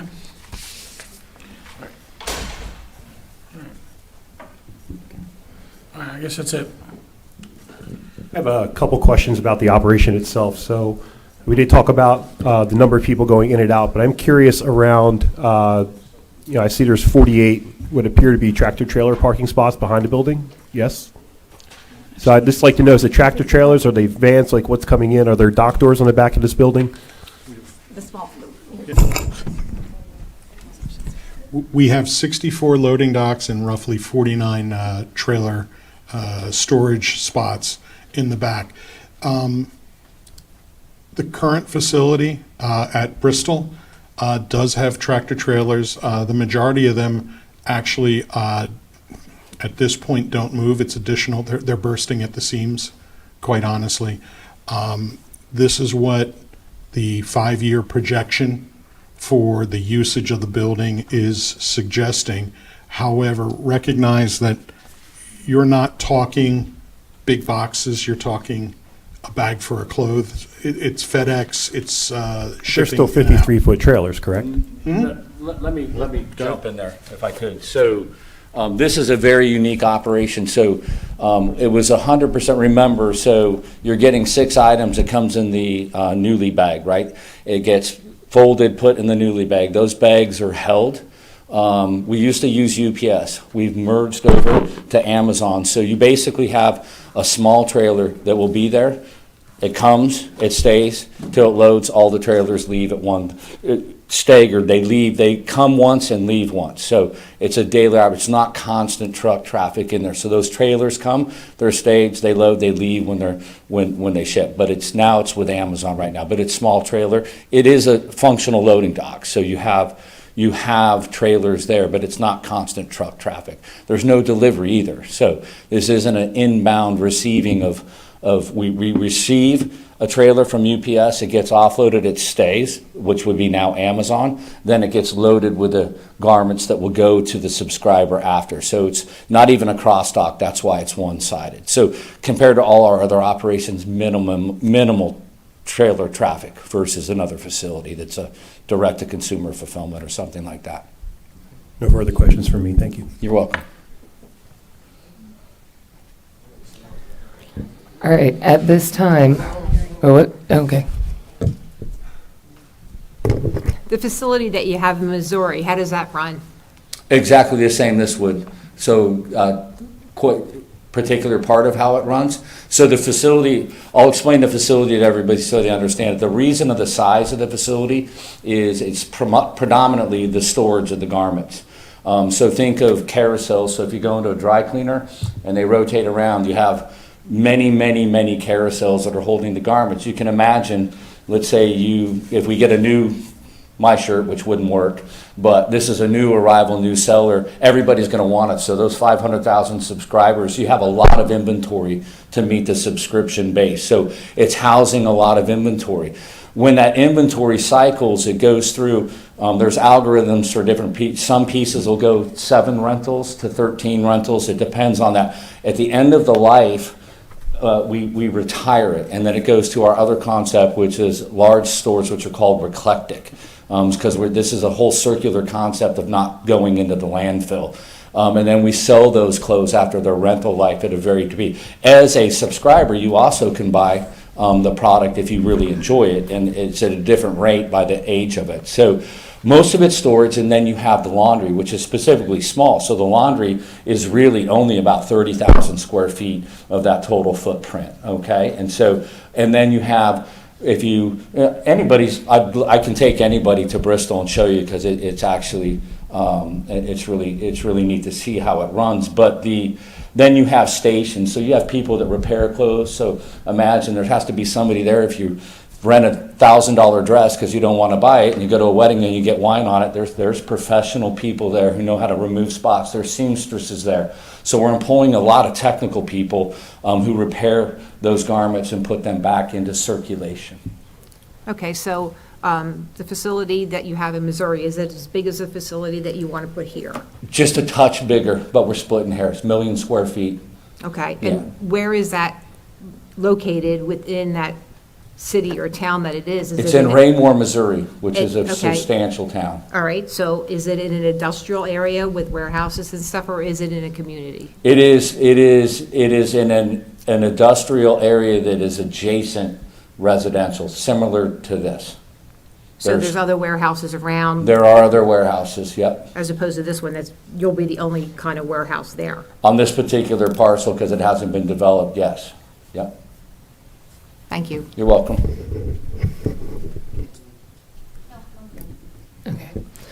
All right, so, how we're going to do this, because I feel like it got a little crazy. Mary, 1 second. Oh. I had one other question. you have a question. About that drainage, you were saying for the drainage, how exactly did that work? Would there be like moss buildup or something, or any kind of algae or something, like just because it's wet and then dry and then just kind of sitting there and then wet again? No, How would it's- that work exactly? No, the basin itself is designed basically to drain completely within 24, actually, the ordinance says 72 hours, but the target is to meet the requirements of township ordinance as well as DEP for containment of stormwater as well as discharge downstream. The rain garden isn't something that's new. The intent is that you have amended soils, you've got vegetation in place.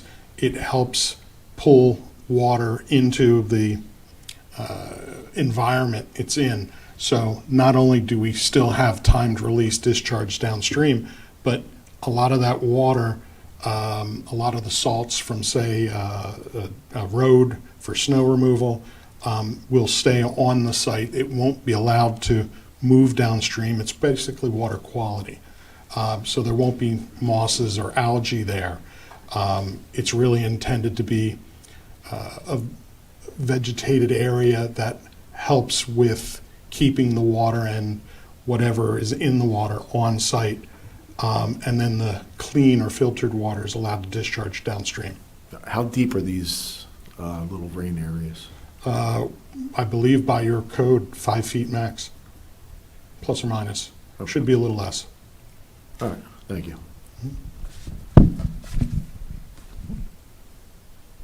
Any other questions of the board? Okay, for public questions, because I feel like we got a little off the rails the first time, every person gets 5 minutes. That's it, only once. You're only coming up once. So have them written down, have them right there. You're going to ask all of your questions, and then they're going to be addressed by these people up front, okay? Try and keep your responses also very succinct, please, okay? Yes, ma'am. All right, so let's start it off.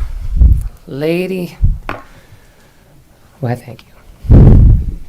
Okay. Question 1, what is being emitted from the smokestacks?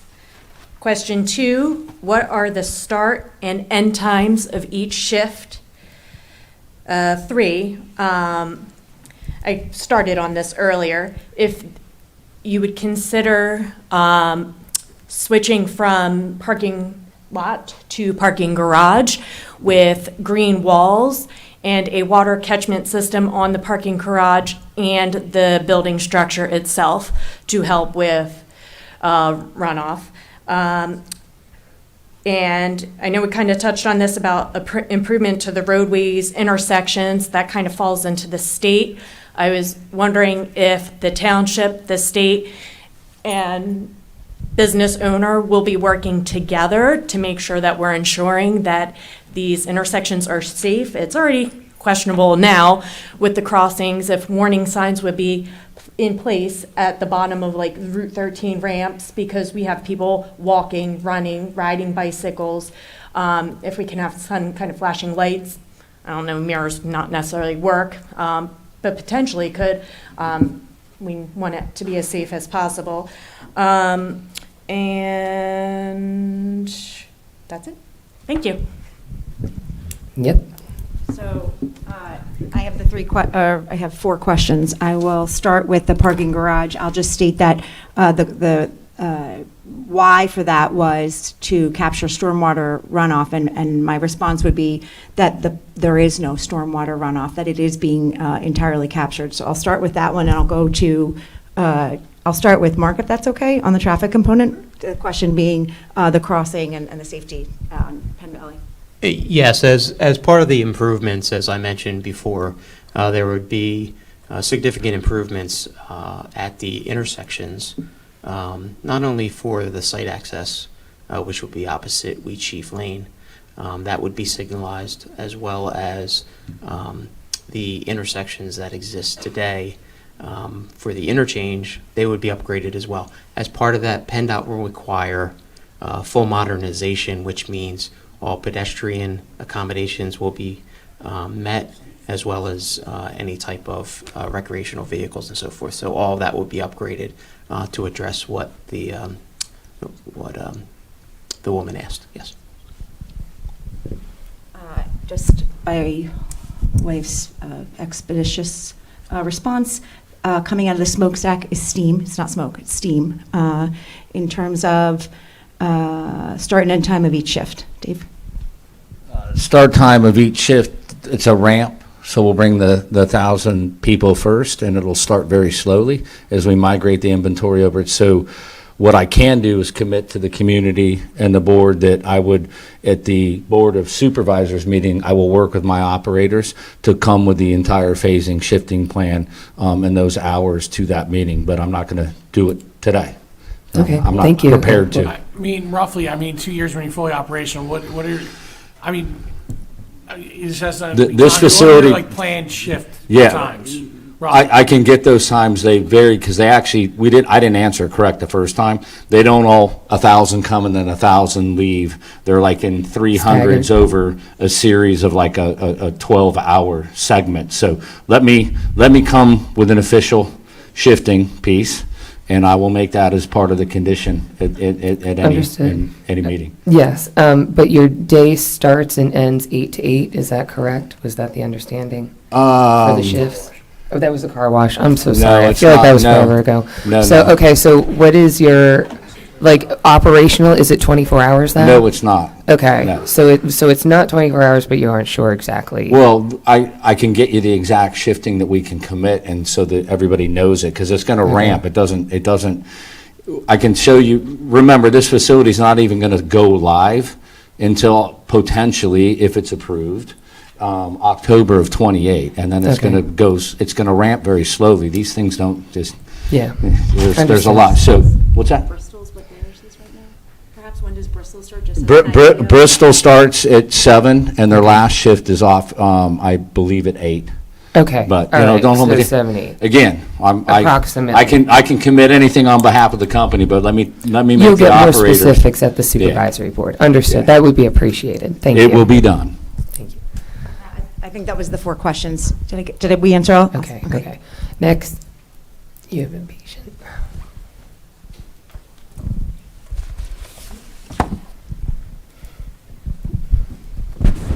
Jessica, Speedy resident. I had a couple questions. The first being, what type of trucks are being used? Are they going to be like diesel or electric trucks?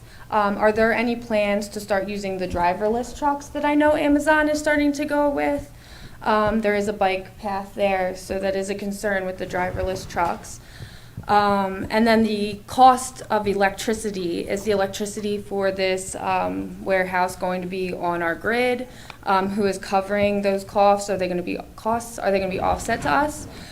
And also, a quick Google search on Indeed says that the baseline salary for someone at this job makes $17 an hour, which not much room for improvement. So those 2,000 people that are coming in to get jobs, they're going to be making like less than $40,000 a year, and the cost of living is.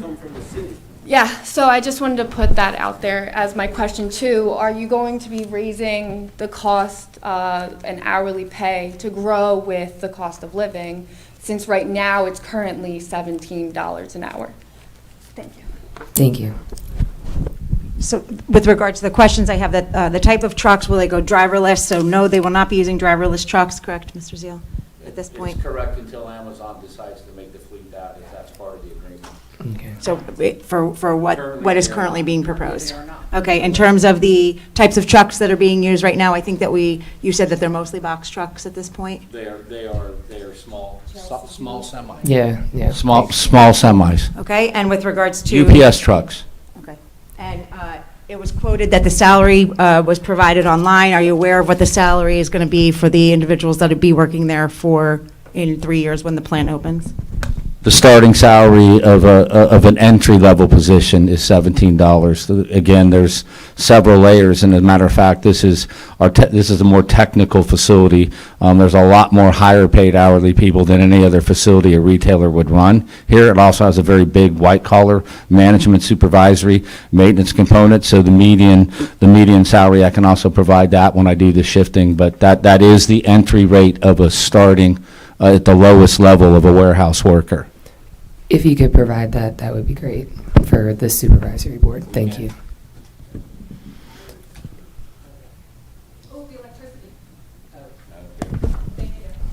The electricity, two things, working with PECO, this is no joke, it's not a data center. It has a pretty decent demand, but I'm also pretty proud. I'm working with PECO in conjunction. I've installed, at our Gap facility, we have the third largest roof-mounted solar array in Gap, Pennsylvania. We have Bloom fuel cells, natural gas fuel cells at the Navy Yard our headquarters. I'm looking at an agreement with PECO and Bloom to put 4 megawatts of natural gas fuel cells on this site, which then, to do that, it wouldn't power our facility. We'd put it in the grid with PECO, which would make it a net neutral, zero electrical consumption if we can get that done with them. And we've already done it once, and we're very interested in it. Thank you. Next. Come on up.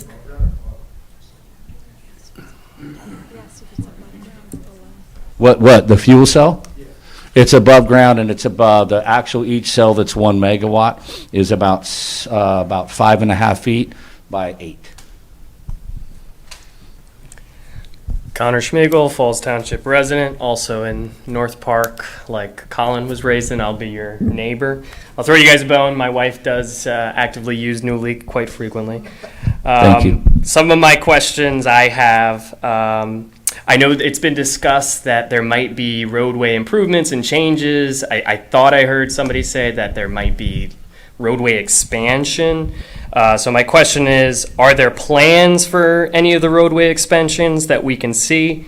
Another question that I have, who has the authority over that roadway expansion project? And any lane expanding aspects of the project, if not Falls? I think you guys said that was the state. Now, can the township put any contingencies in place that affect the state's authority over the roadway? And then lastly, are there any smells, with the Nabisco factory, people were always fond of the smell of cookies. Will I be telling my kids, I love the smell of laundry in the morning? Are there any smells that we'll be smelling? Just genuinely curious. I will answer the last one, no. You gotta put it. not tasty cake either. Okay. Are those all your questions? In terms of the road Okay, improvements, perfect. we will be part of the process, and we will have the ability to weigh in scoping meetings with PennDOT. Great. Cool. Thank you. And Mr. Roth, who is doing the traffic impact study, who did the traffic impact study, can provide a little more color to that. Thank you. A little more color, and thank you for the commentary from the township. So, yes, PennDOT does need to review and approve all of these improvements in conjunction with and cooperation with the township. So it's both. In this case, as far as the improvements are concerned, right now, all of the roadways that were studied, Penn Valley as well as the interchange ramps and so forth, are all single lane roads. What we're looking to do is not widen to the point of additional through lanes. What we're trying to do is accommodate all of the turning movements that are going to occur because of this development, as well as the turning movements that occur today at the interchange ramp. So really, yes, it is widening of Penn Valley as well as the ramps, but that is to provide auxiliary lanes for the turning movements to get that out of the through movements. So. Hold on, let Just make sure we them got finish all through. four. Yeah. Just because I don't think it was said into the microphone, but there will be no smells. Mr. Jones commented on the township's input.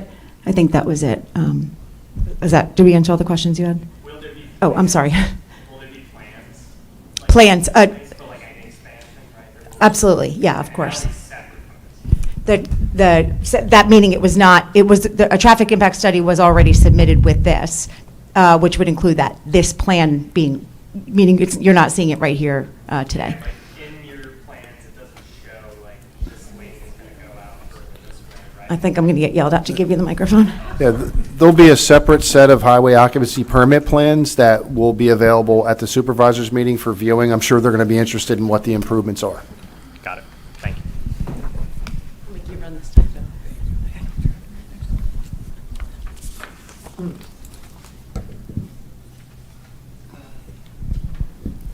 Let's let her go first. You had your map up there before.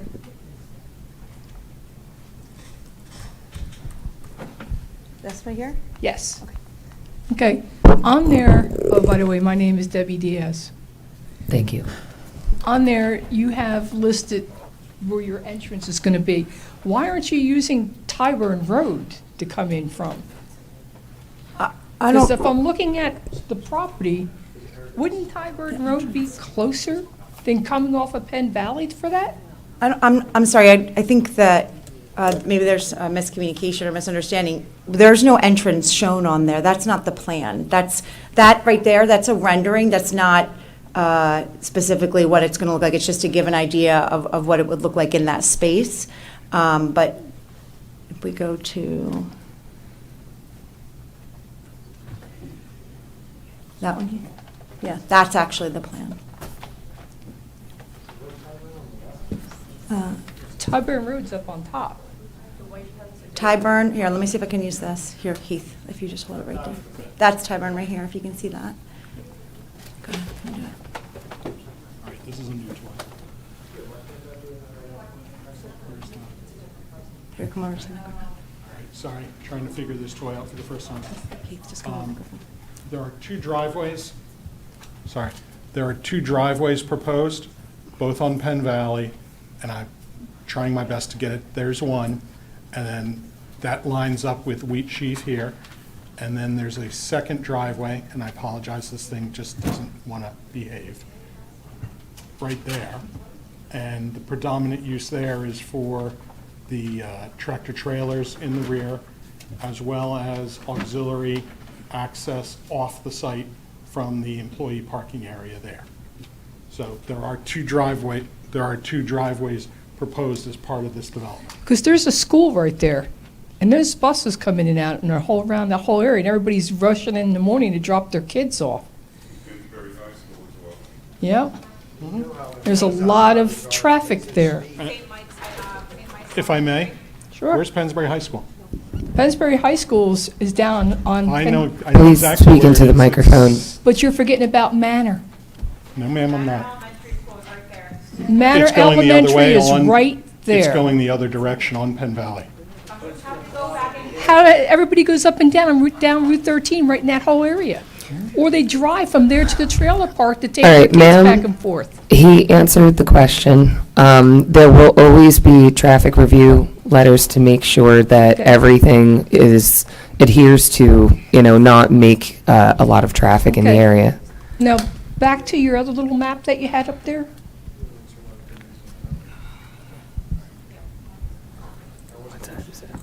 Okay, now you got 3 smokestacks.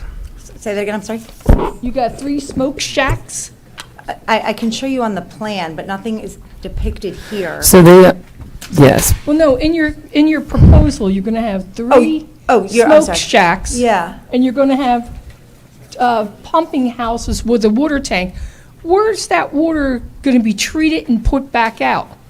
That's, The smoke shacks, unfortunately, there's still people that smoke cigarettes, so those are little buildings on the outside perimeter of the canopy, so they don't smoke inside the building. That's the smoke shack. Good with that? Or are you talking about the stacks? Smoke shacks or? Yeah, smoke Those are shacks. for smokers, Okay, yeah. cigarettes, on the exterior of the building. The building, it's such a big building that, they should quit. If you want to make it a condition to remove those shacks, I'm all for it. But unfortunately, that's how they operate. Your other question was on? The water. The water, so the water tank that's on site, this building is so big, FM Global insurance requirements require us to store water for the sprinkler system.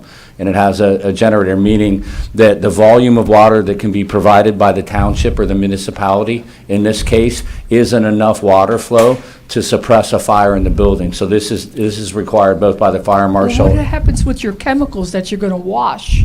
The chemicals go in, so every washer machine, if you saw in the picture, it goes in the washer machine, just like your house, attaches to the sanitary line in the building and goes through the sewer system, and the sewer authority approves those chemical compositions and flow and ensures with the EPA that it meets all regulations. Well, what scares me is the chemical pollution, air pollution-wise, because it's a direct threat to my health. Because I am a high-risk medical list for chemical sensitivity.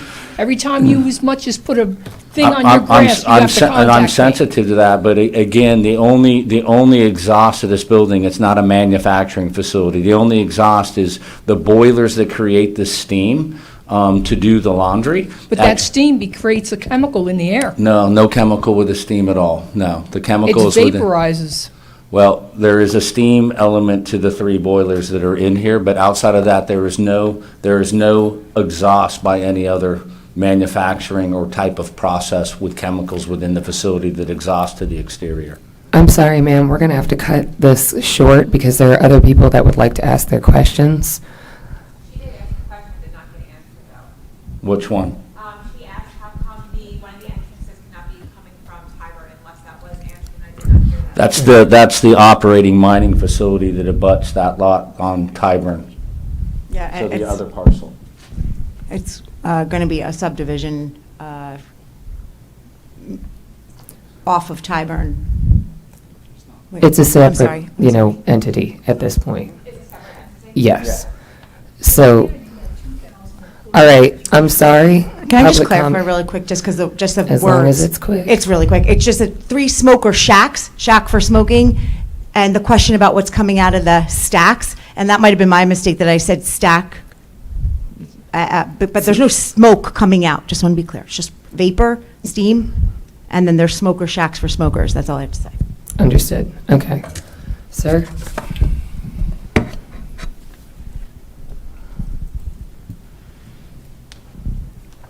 Okay, still John Tadlock, Falls Township. My questions deal with the traffic improvements. You said that you will abide by PennDOT's requirements. You're talking about improving the ramps, 13, and all of that. Can we have an assurance that you won't begin operations until those improvements are completed? That's my first question. Yes, okay. Because, PennDOT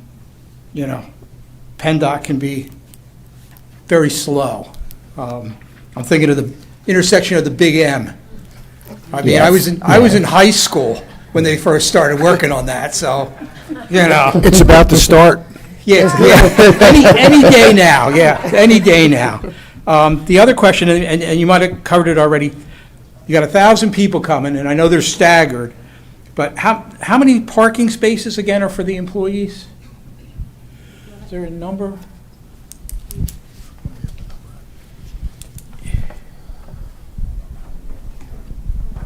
I'm going to pass this along to John. The plan currently has 1,501 parking spaces. They're not necessarily designated like, these are employees and these are not, but the calculation comes out that is 1,500 is required, and we have 1,501. 1,501. Okay, and that's currently, but if you added a second shift and it was another 1,000 employees, are there plans to?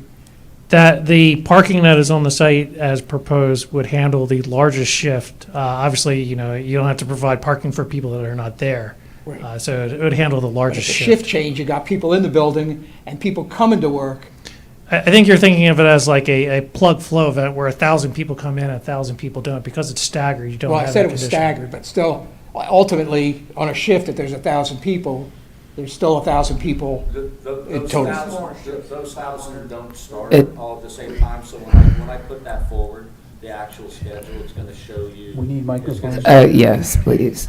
And additionally, there is 1,500, so there's actually 50% more More than you parking need. spaces. Okay.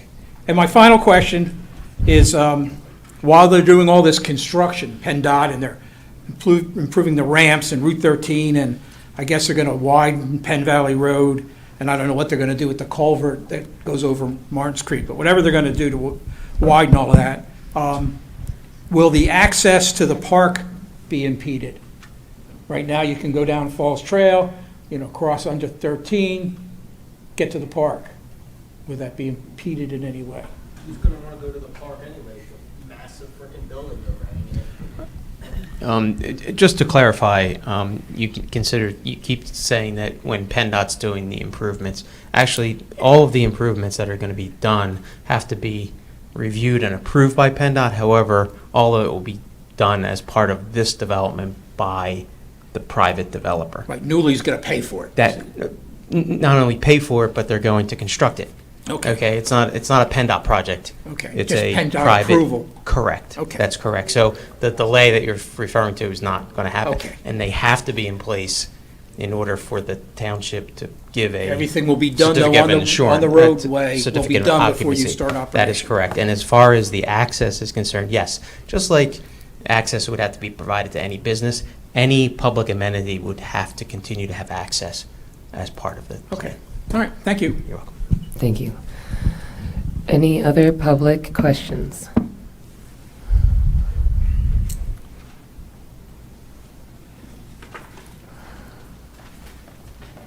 Hello, Kelly Kirkpatrick, Falls resident. I'm very new to this as well, so I think what the issue is I was at the supervisors meeting last night, and one of the supervisors was sitting there saying that there wasn't going to be any loading docks, this was just a small little building, Then he said, oh, there's only going to be 10 loading docks. Now we got 64. Yeah, let me stop you there quickly, if I may. So I apologize for misspeaking. I didn't have the count. The plans were a little bit ambiguous from my view, so I didn't really know I just thought it was a smaller component. So I apologize for that. That was my misleading, and it was just an oversight. I did understand that there was a lot of storage in the trailers as opposed to trucks coming in and out, so I threw that number out because I didn't know and I shouldn't have, so I apologize for that. And I think Mr. Dents was referring to the smaller scale trucks. He said vans, but I think that what we heard tonight is that it's similar. They're just smaller. They're not the tractor trailers that we thought you were asking about. But I mean, at some point, there's going to be tractor trailers if there's 64 loading docks for them, there's 14 parkings. I mean, there's going to be some tractor trailers at some point in and out of there. I mean, I think No, that's, like. The tractor trailers are related to the land development and not the zoning change, and all they voted to do was to advertise a potential zoning change. So who actually saw any of these blueprints? Like, who has seen this to say, okay, but you misspoke from 15 loading docks to 64? Correct. That's a lot, you know, to like misspeak. Well, So, I mean, and this so is- then after this, then it's gonna go back to the supervisors he said, oh, no, there's not gonna be trucks, there's not, I mean, Well, there's they're just going so- to also listen to everything that is going on in this meeting today, and they're going to review it as well. So if there was someone that misspoke at the last meeting, it will be acknowledged. There's multiple processes that go through this Okay, whole I thing. mean, Yes. I just. And it was an error. Okay, I mean, it's just a big error. I Yes, mean, that's, yes, you know, and so and then- it has been understood that and it I- was a big error. Yeah, and so, okay, so I'm sorry. That's So how many deliveries a day are there going to be of these packages of clothes? Is it like one delivery, mass delivery, and then how do these clothes get out? Like, how many vehicles per day besides the employees are going to be coming in and out? Okay, is that your, okay, thank you. So- Yeah, I was just talking about with the hours of shifting and operation, we'll bifurcate out and present the ramp and how much is storage and how many truck transits you would see through the normal operation from day one through full maturity. So I've got 3 assignments, right? Shifting and the numbers and the hours. Can you give a guesstimate of delivery Do- trucks? do- Yeah, just Deliveries, I'm going to say. a day. Like, what do you have in Bristol right now? Yeah, it would be Yeah, Bristol. yeah. Bristol right now, I don't want to misspeak the number, so. I That's don't- why it's an approximate number, because Yeah, you're I going to would- get the exact I ones think later. inbound shipments, there's probably 20 to 40, and then outbound is pretty much the same because you're loading that trailer, so. Okay. But I will come with those exact numbers. Thank you. I'm So listening about to you 20 to guys, and I'm 40 going at to the moment. respond to you and give you what you're asking, so I'll take care of that. Okay, thank you.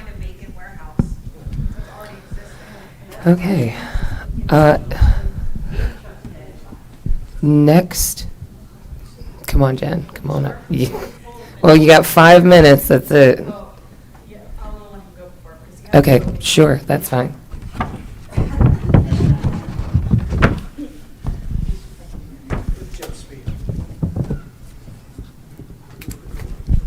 I'm about the invisible right now, what you didn't talk about.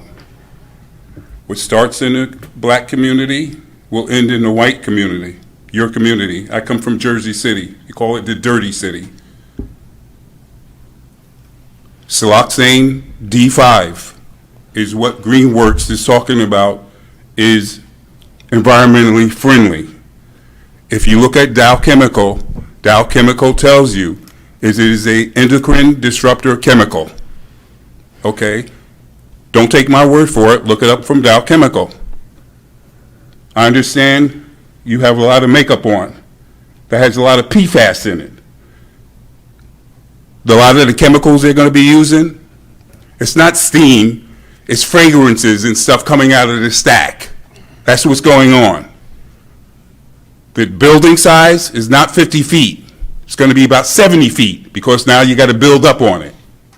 Endocrine disruptor chemicals affect the pituitary glands, pineal gland, hypothalamus, parathyroid, adrenal gland, heart, adipose tissues, testes, pancreas, ovaries, liver, thyroid. And this affects our community. Children will suffer with lower IQ, hyperactivity, asthma, obesity, early puberty. And this is, think about the schools here. Think about the park. Think about the community where this is going at, where they're force fitting it at. It's a sweetheart deal from somebody. You can go down to the steel mill where AI data center is. You like the AI data center, you like to talk about that, right? Go down there. You got plenty of room down there. I'll even help you. I'll work for you. How about that? I got a master's degree in technology. If that won't help you, I got a chemistry degree too. That should help you as well. You hire me, I'll take half the salary. I'll take your $17. Okay, buddy? It's no. Look up endocrine disruptor chemicals as well as chemical pregnancies. You'll see what endocrine disruptor chemicals will do. I don't have too many questions because everybody here has a lot of answers, but you need the truth. I understand, but If we you can do give me need the to keep MSDS this sheet, at if you can give me questions. the MSDS sheet or the CAS, so I can look at the chemicals that you're talking about, sir, and I can pass it through my AI data center, and hopefully it's all, good chemicals that you're referring to. I voted for you as well. I want you to know that. God bless you all. Okay, thank you. I take issue with the amount of makeup I'm wearing. Just kidding. Okay, all right. Okay, and we're just going to take one more, or correct, yeah, just one more. Oh, wait. All right, two more, just those two more. We're not adding, no, this is it. We're either going to do one more or two more, but it was either those two. They had their hands up first. Okay? Yes, so here's the main thing that I want you to remember. We are just a board that recommends things. We actually, are not the board that approves things. If you have questions and concerns, take them to the supervisory board. That would be the next step. Anything that I. No, it's going there no matter what. It's going there. We can deny this. We could have done this. It doesn't matter. Exactly. I'm trying to be nice and trying to get you guys as many answers as I possibly can beforehand. But there's. The problem is when we go to Mr. Jeffrey Dent and his response is, we're going to do this because the advisory board we can't do gave it. us a yes, and he balances it back to you guys. Okay. All right. So we can't have people like not talking in the mic and stuff like that. We're gonna do these next two questions. Next two people, two questions, and then we're going to have to make a motion. I'm so sorry. But then after that, you can go to the supervisory board, and we're gonna. Okay. No, actually, once it's put in front of us, we have to make a motion. Anyway, so Jen. Hey, excuse me. No, we're done. We're actually done. I'm very sorry. I've been very patient with everybody here, and I know that everyone has questions and comments and concerns, but unfortunately, we don't have time for every single thing tonight. But you can do this at the next board meeting. So, Jen, if you would like to come up. Well, you'll only get 5 minutes, so it doesn't matter if it's a lot or a little, it's only 5 minutes.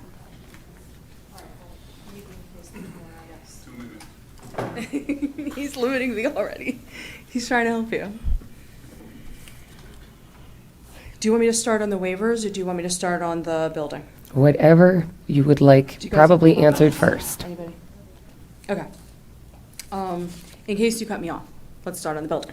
Got it. So I put a packet together, so I have a bunch of information on what they're doing, wet washing, alternative dry cleaning, what the chemicals are and everything else, so that you know that I'm totally impartial. I didn't put anything in about social media or how the business functions. There's nothing political, and I have an extra copy so that Ms. Chelsea can go through it. So, okay, questions? All right. Why are why is all of this being done preliminary and final together under 191.8B? You need to have them separated because there's too many things that are being covered, and there will be substantial changes as the plans are going through and taking care of all of the various issues. So they really need to be separated. And that's going to affect your motions. So I'm asking. The size of the trees. It's nice to say that you're adding 400 back, but the maturity of those trees in combination with the increased impervious surfaces is a major impact to that property. The 50% setback. So the waiver is saying, okay, typically we have a 100-foot setback. We're asking for a reduced setback, and it's only encroaching 30% into the wetlands, I think that it was, because you're allowed 20%. But you misstated, they're not asking for a waiver to go from 100 to 50 feet. They're showing the 100 feet, and they're asking for a waiver to disturb more than 20% of that buffer. Okay, so why? I don't understand why that's necessary in a 170-acre property. And then, so if the wetland margin is in excess, stormwater management and disturbed land is not better than a natural riparian buffer.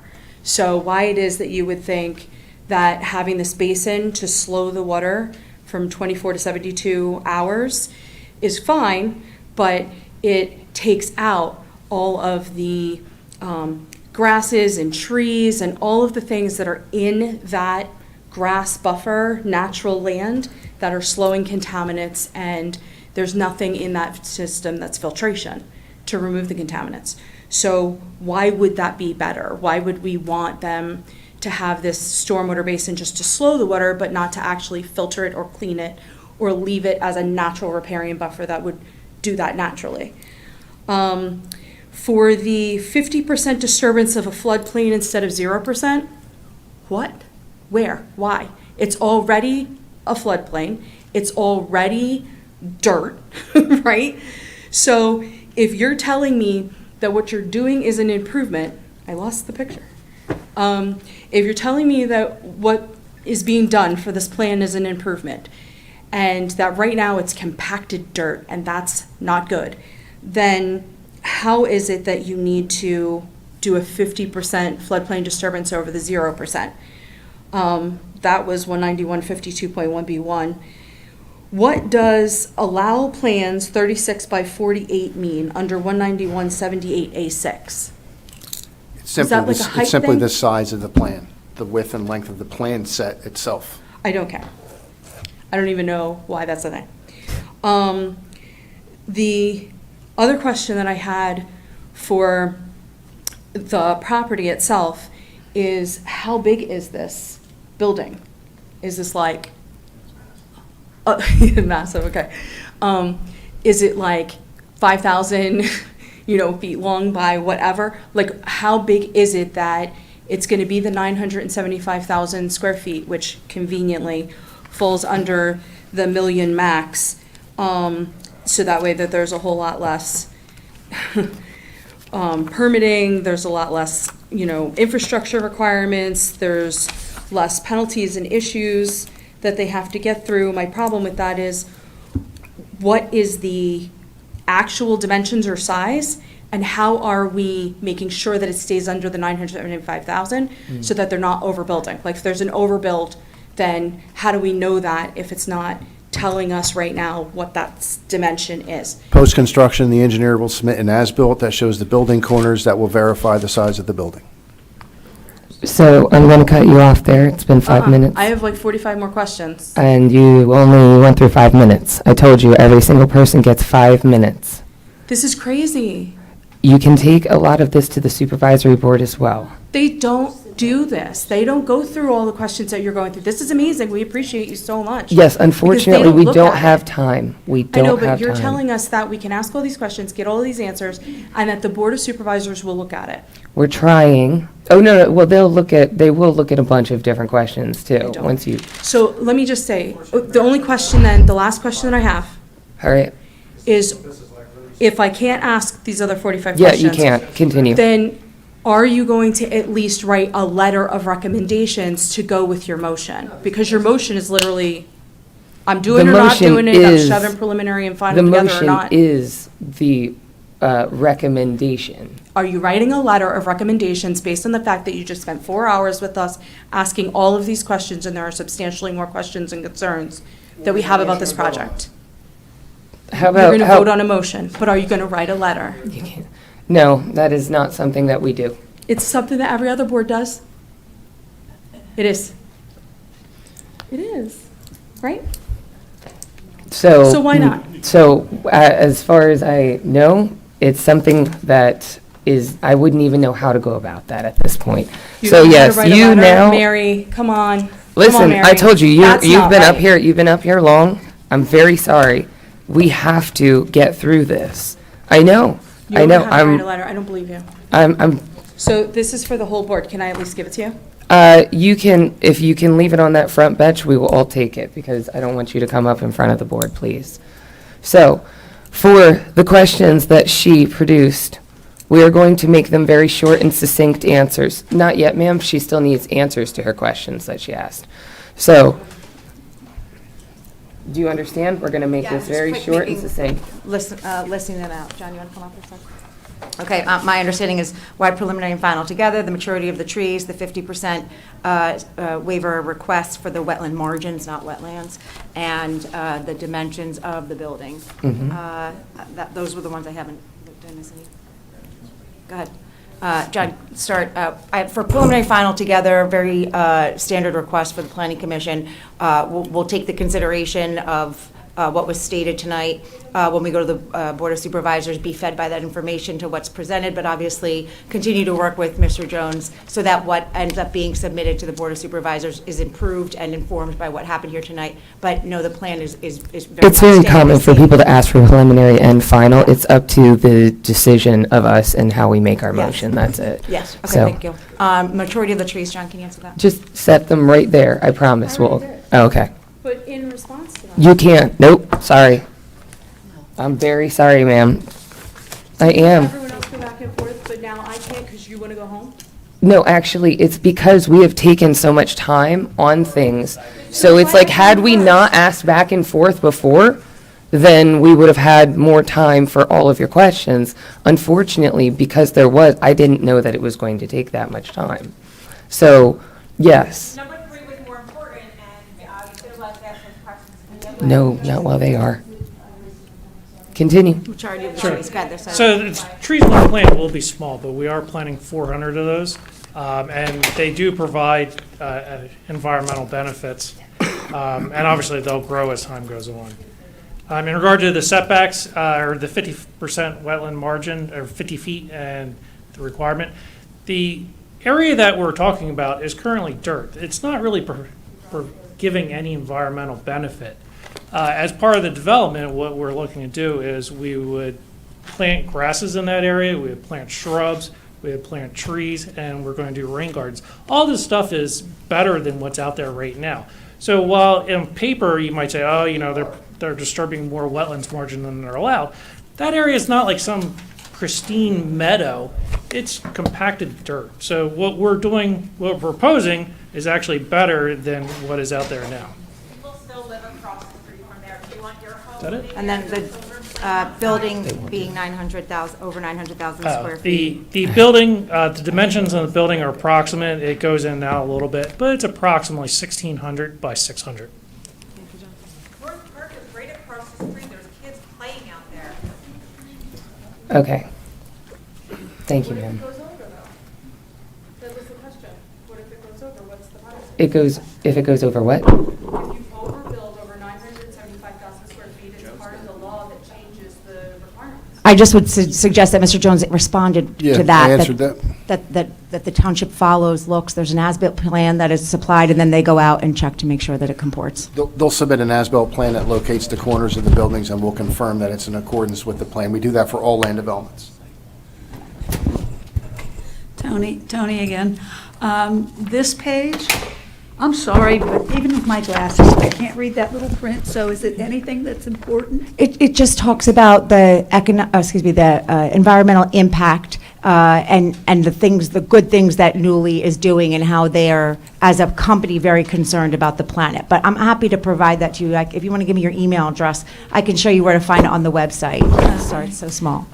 Second thing, a copy of the waivers, that wasn't included in any of this, so it would be nice to have before the Board of Supervisors meeting, if there's a way to post it. Or a copy of it, I can post it. I'm happy to send it to I was anybody who going to wants say, it. if you have the email. Anyone wants to give me their email address, and I can send them the copy of that, as well as the the website to go and look around and take a Okay. better look, I'm happy to do that. Okay, next question. The equipment that you're using for laundering, gas or electric? Gas. Including- Gas. Including the washers? Washers, yes. Okay. Generators for, Hey,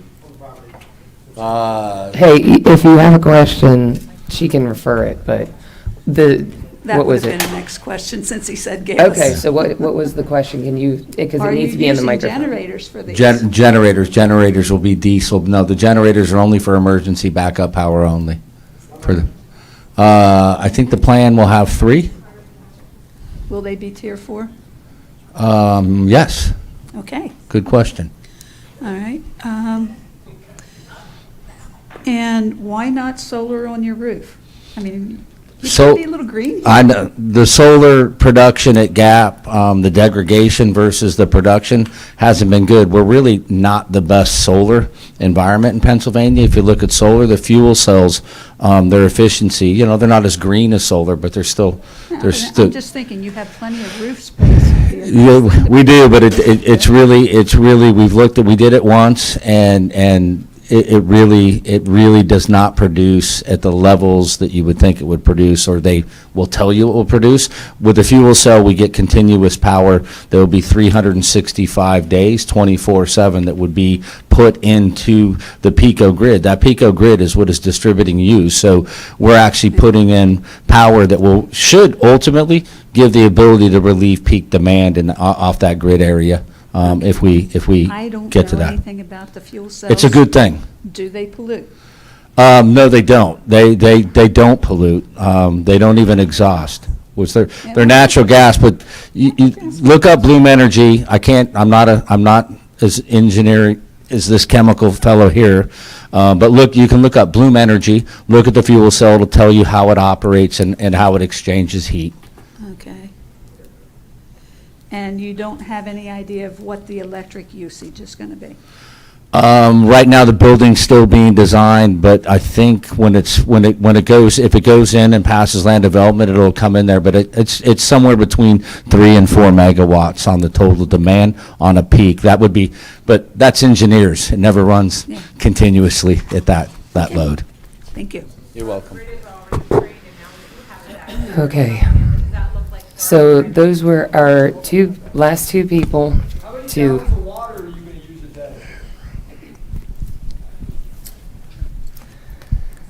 How many gallons of water are you going to use a day? 151. Yeah, that was on. 151,000 gallons a day. Okay. All right. Thank you for everyone's cooperation. All extra, don't forget, up here, she also said that if you have an email address that you would like to leave, she is willing to send out information. You can ask questions, and she'll provide answers. And the supervisory board, you can take your questions further to them. And I'm happy to also provide the PowerPoint that we used tonight for the Yes, planning yes. mission. So if you have any further questions, make sure that she has your email address by the time that you leave here. All right, so at this point, I'm going to entertain a motion.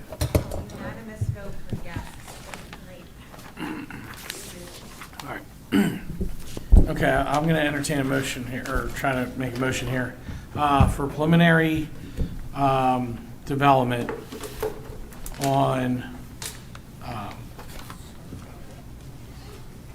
the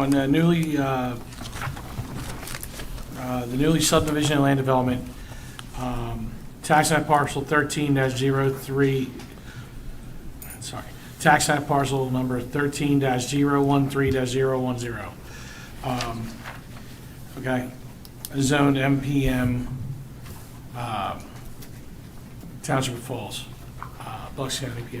All right, so it's to include waivers 191-331, subsection A, 191-62, 191-36, subsection D, 191-37, subsection E, 191-43, subsection F, 191-48, 191.52 subsection 1, subsection B, subsection 1. All right, I'm going to do it for the next one. 191.51, or sorry, 191.52 1B8A. 191.78 subsection A, subsection 6, 191.80 subsection A, subsection 2, 191.78 subsection C, subsection 2. I think you forgot 191.8B. No. Nope, I did not forget that one. Okay. All right. No, we are only doing preliminary, we are not doing preliminary and final. That's why, that is why. Also to include the Bucks County Planning Commission letter I have from dated August 24th, 2026. Also include the Remington Vernick Engineers letter dated July 27th, 2026, which was a review of the traffic study that Bowman Consulting Group did. And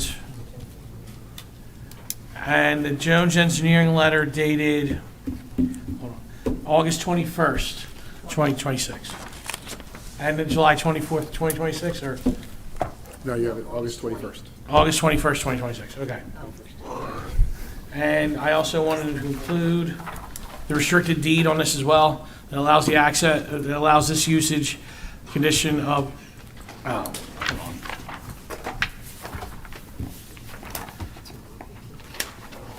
Kristen. That's what I'm trying to, hold on a second, guys. All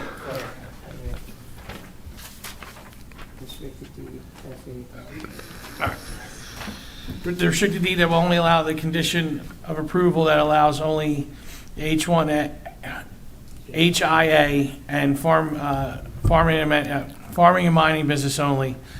Does not allow the other businesses allowed in the MPA. And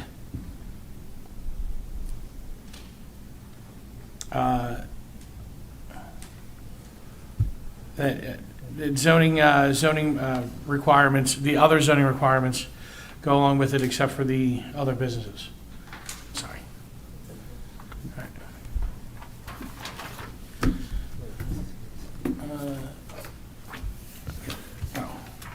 I guess it's the end of the...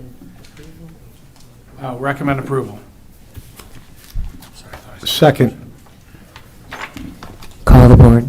All right, Mr. O'Brien says no. Mr. Everett? Yes. Mr. Henderson? Yes. Mr. Hartzell? Yes. Ms. Leschuk? Yes.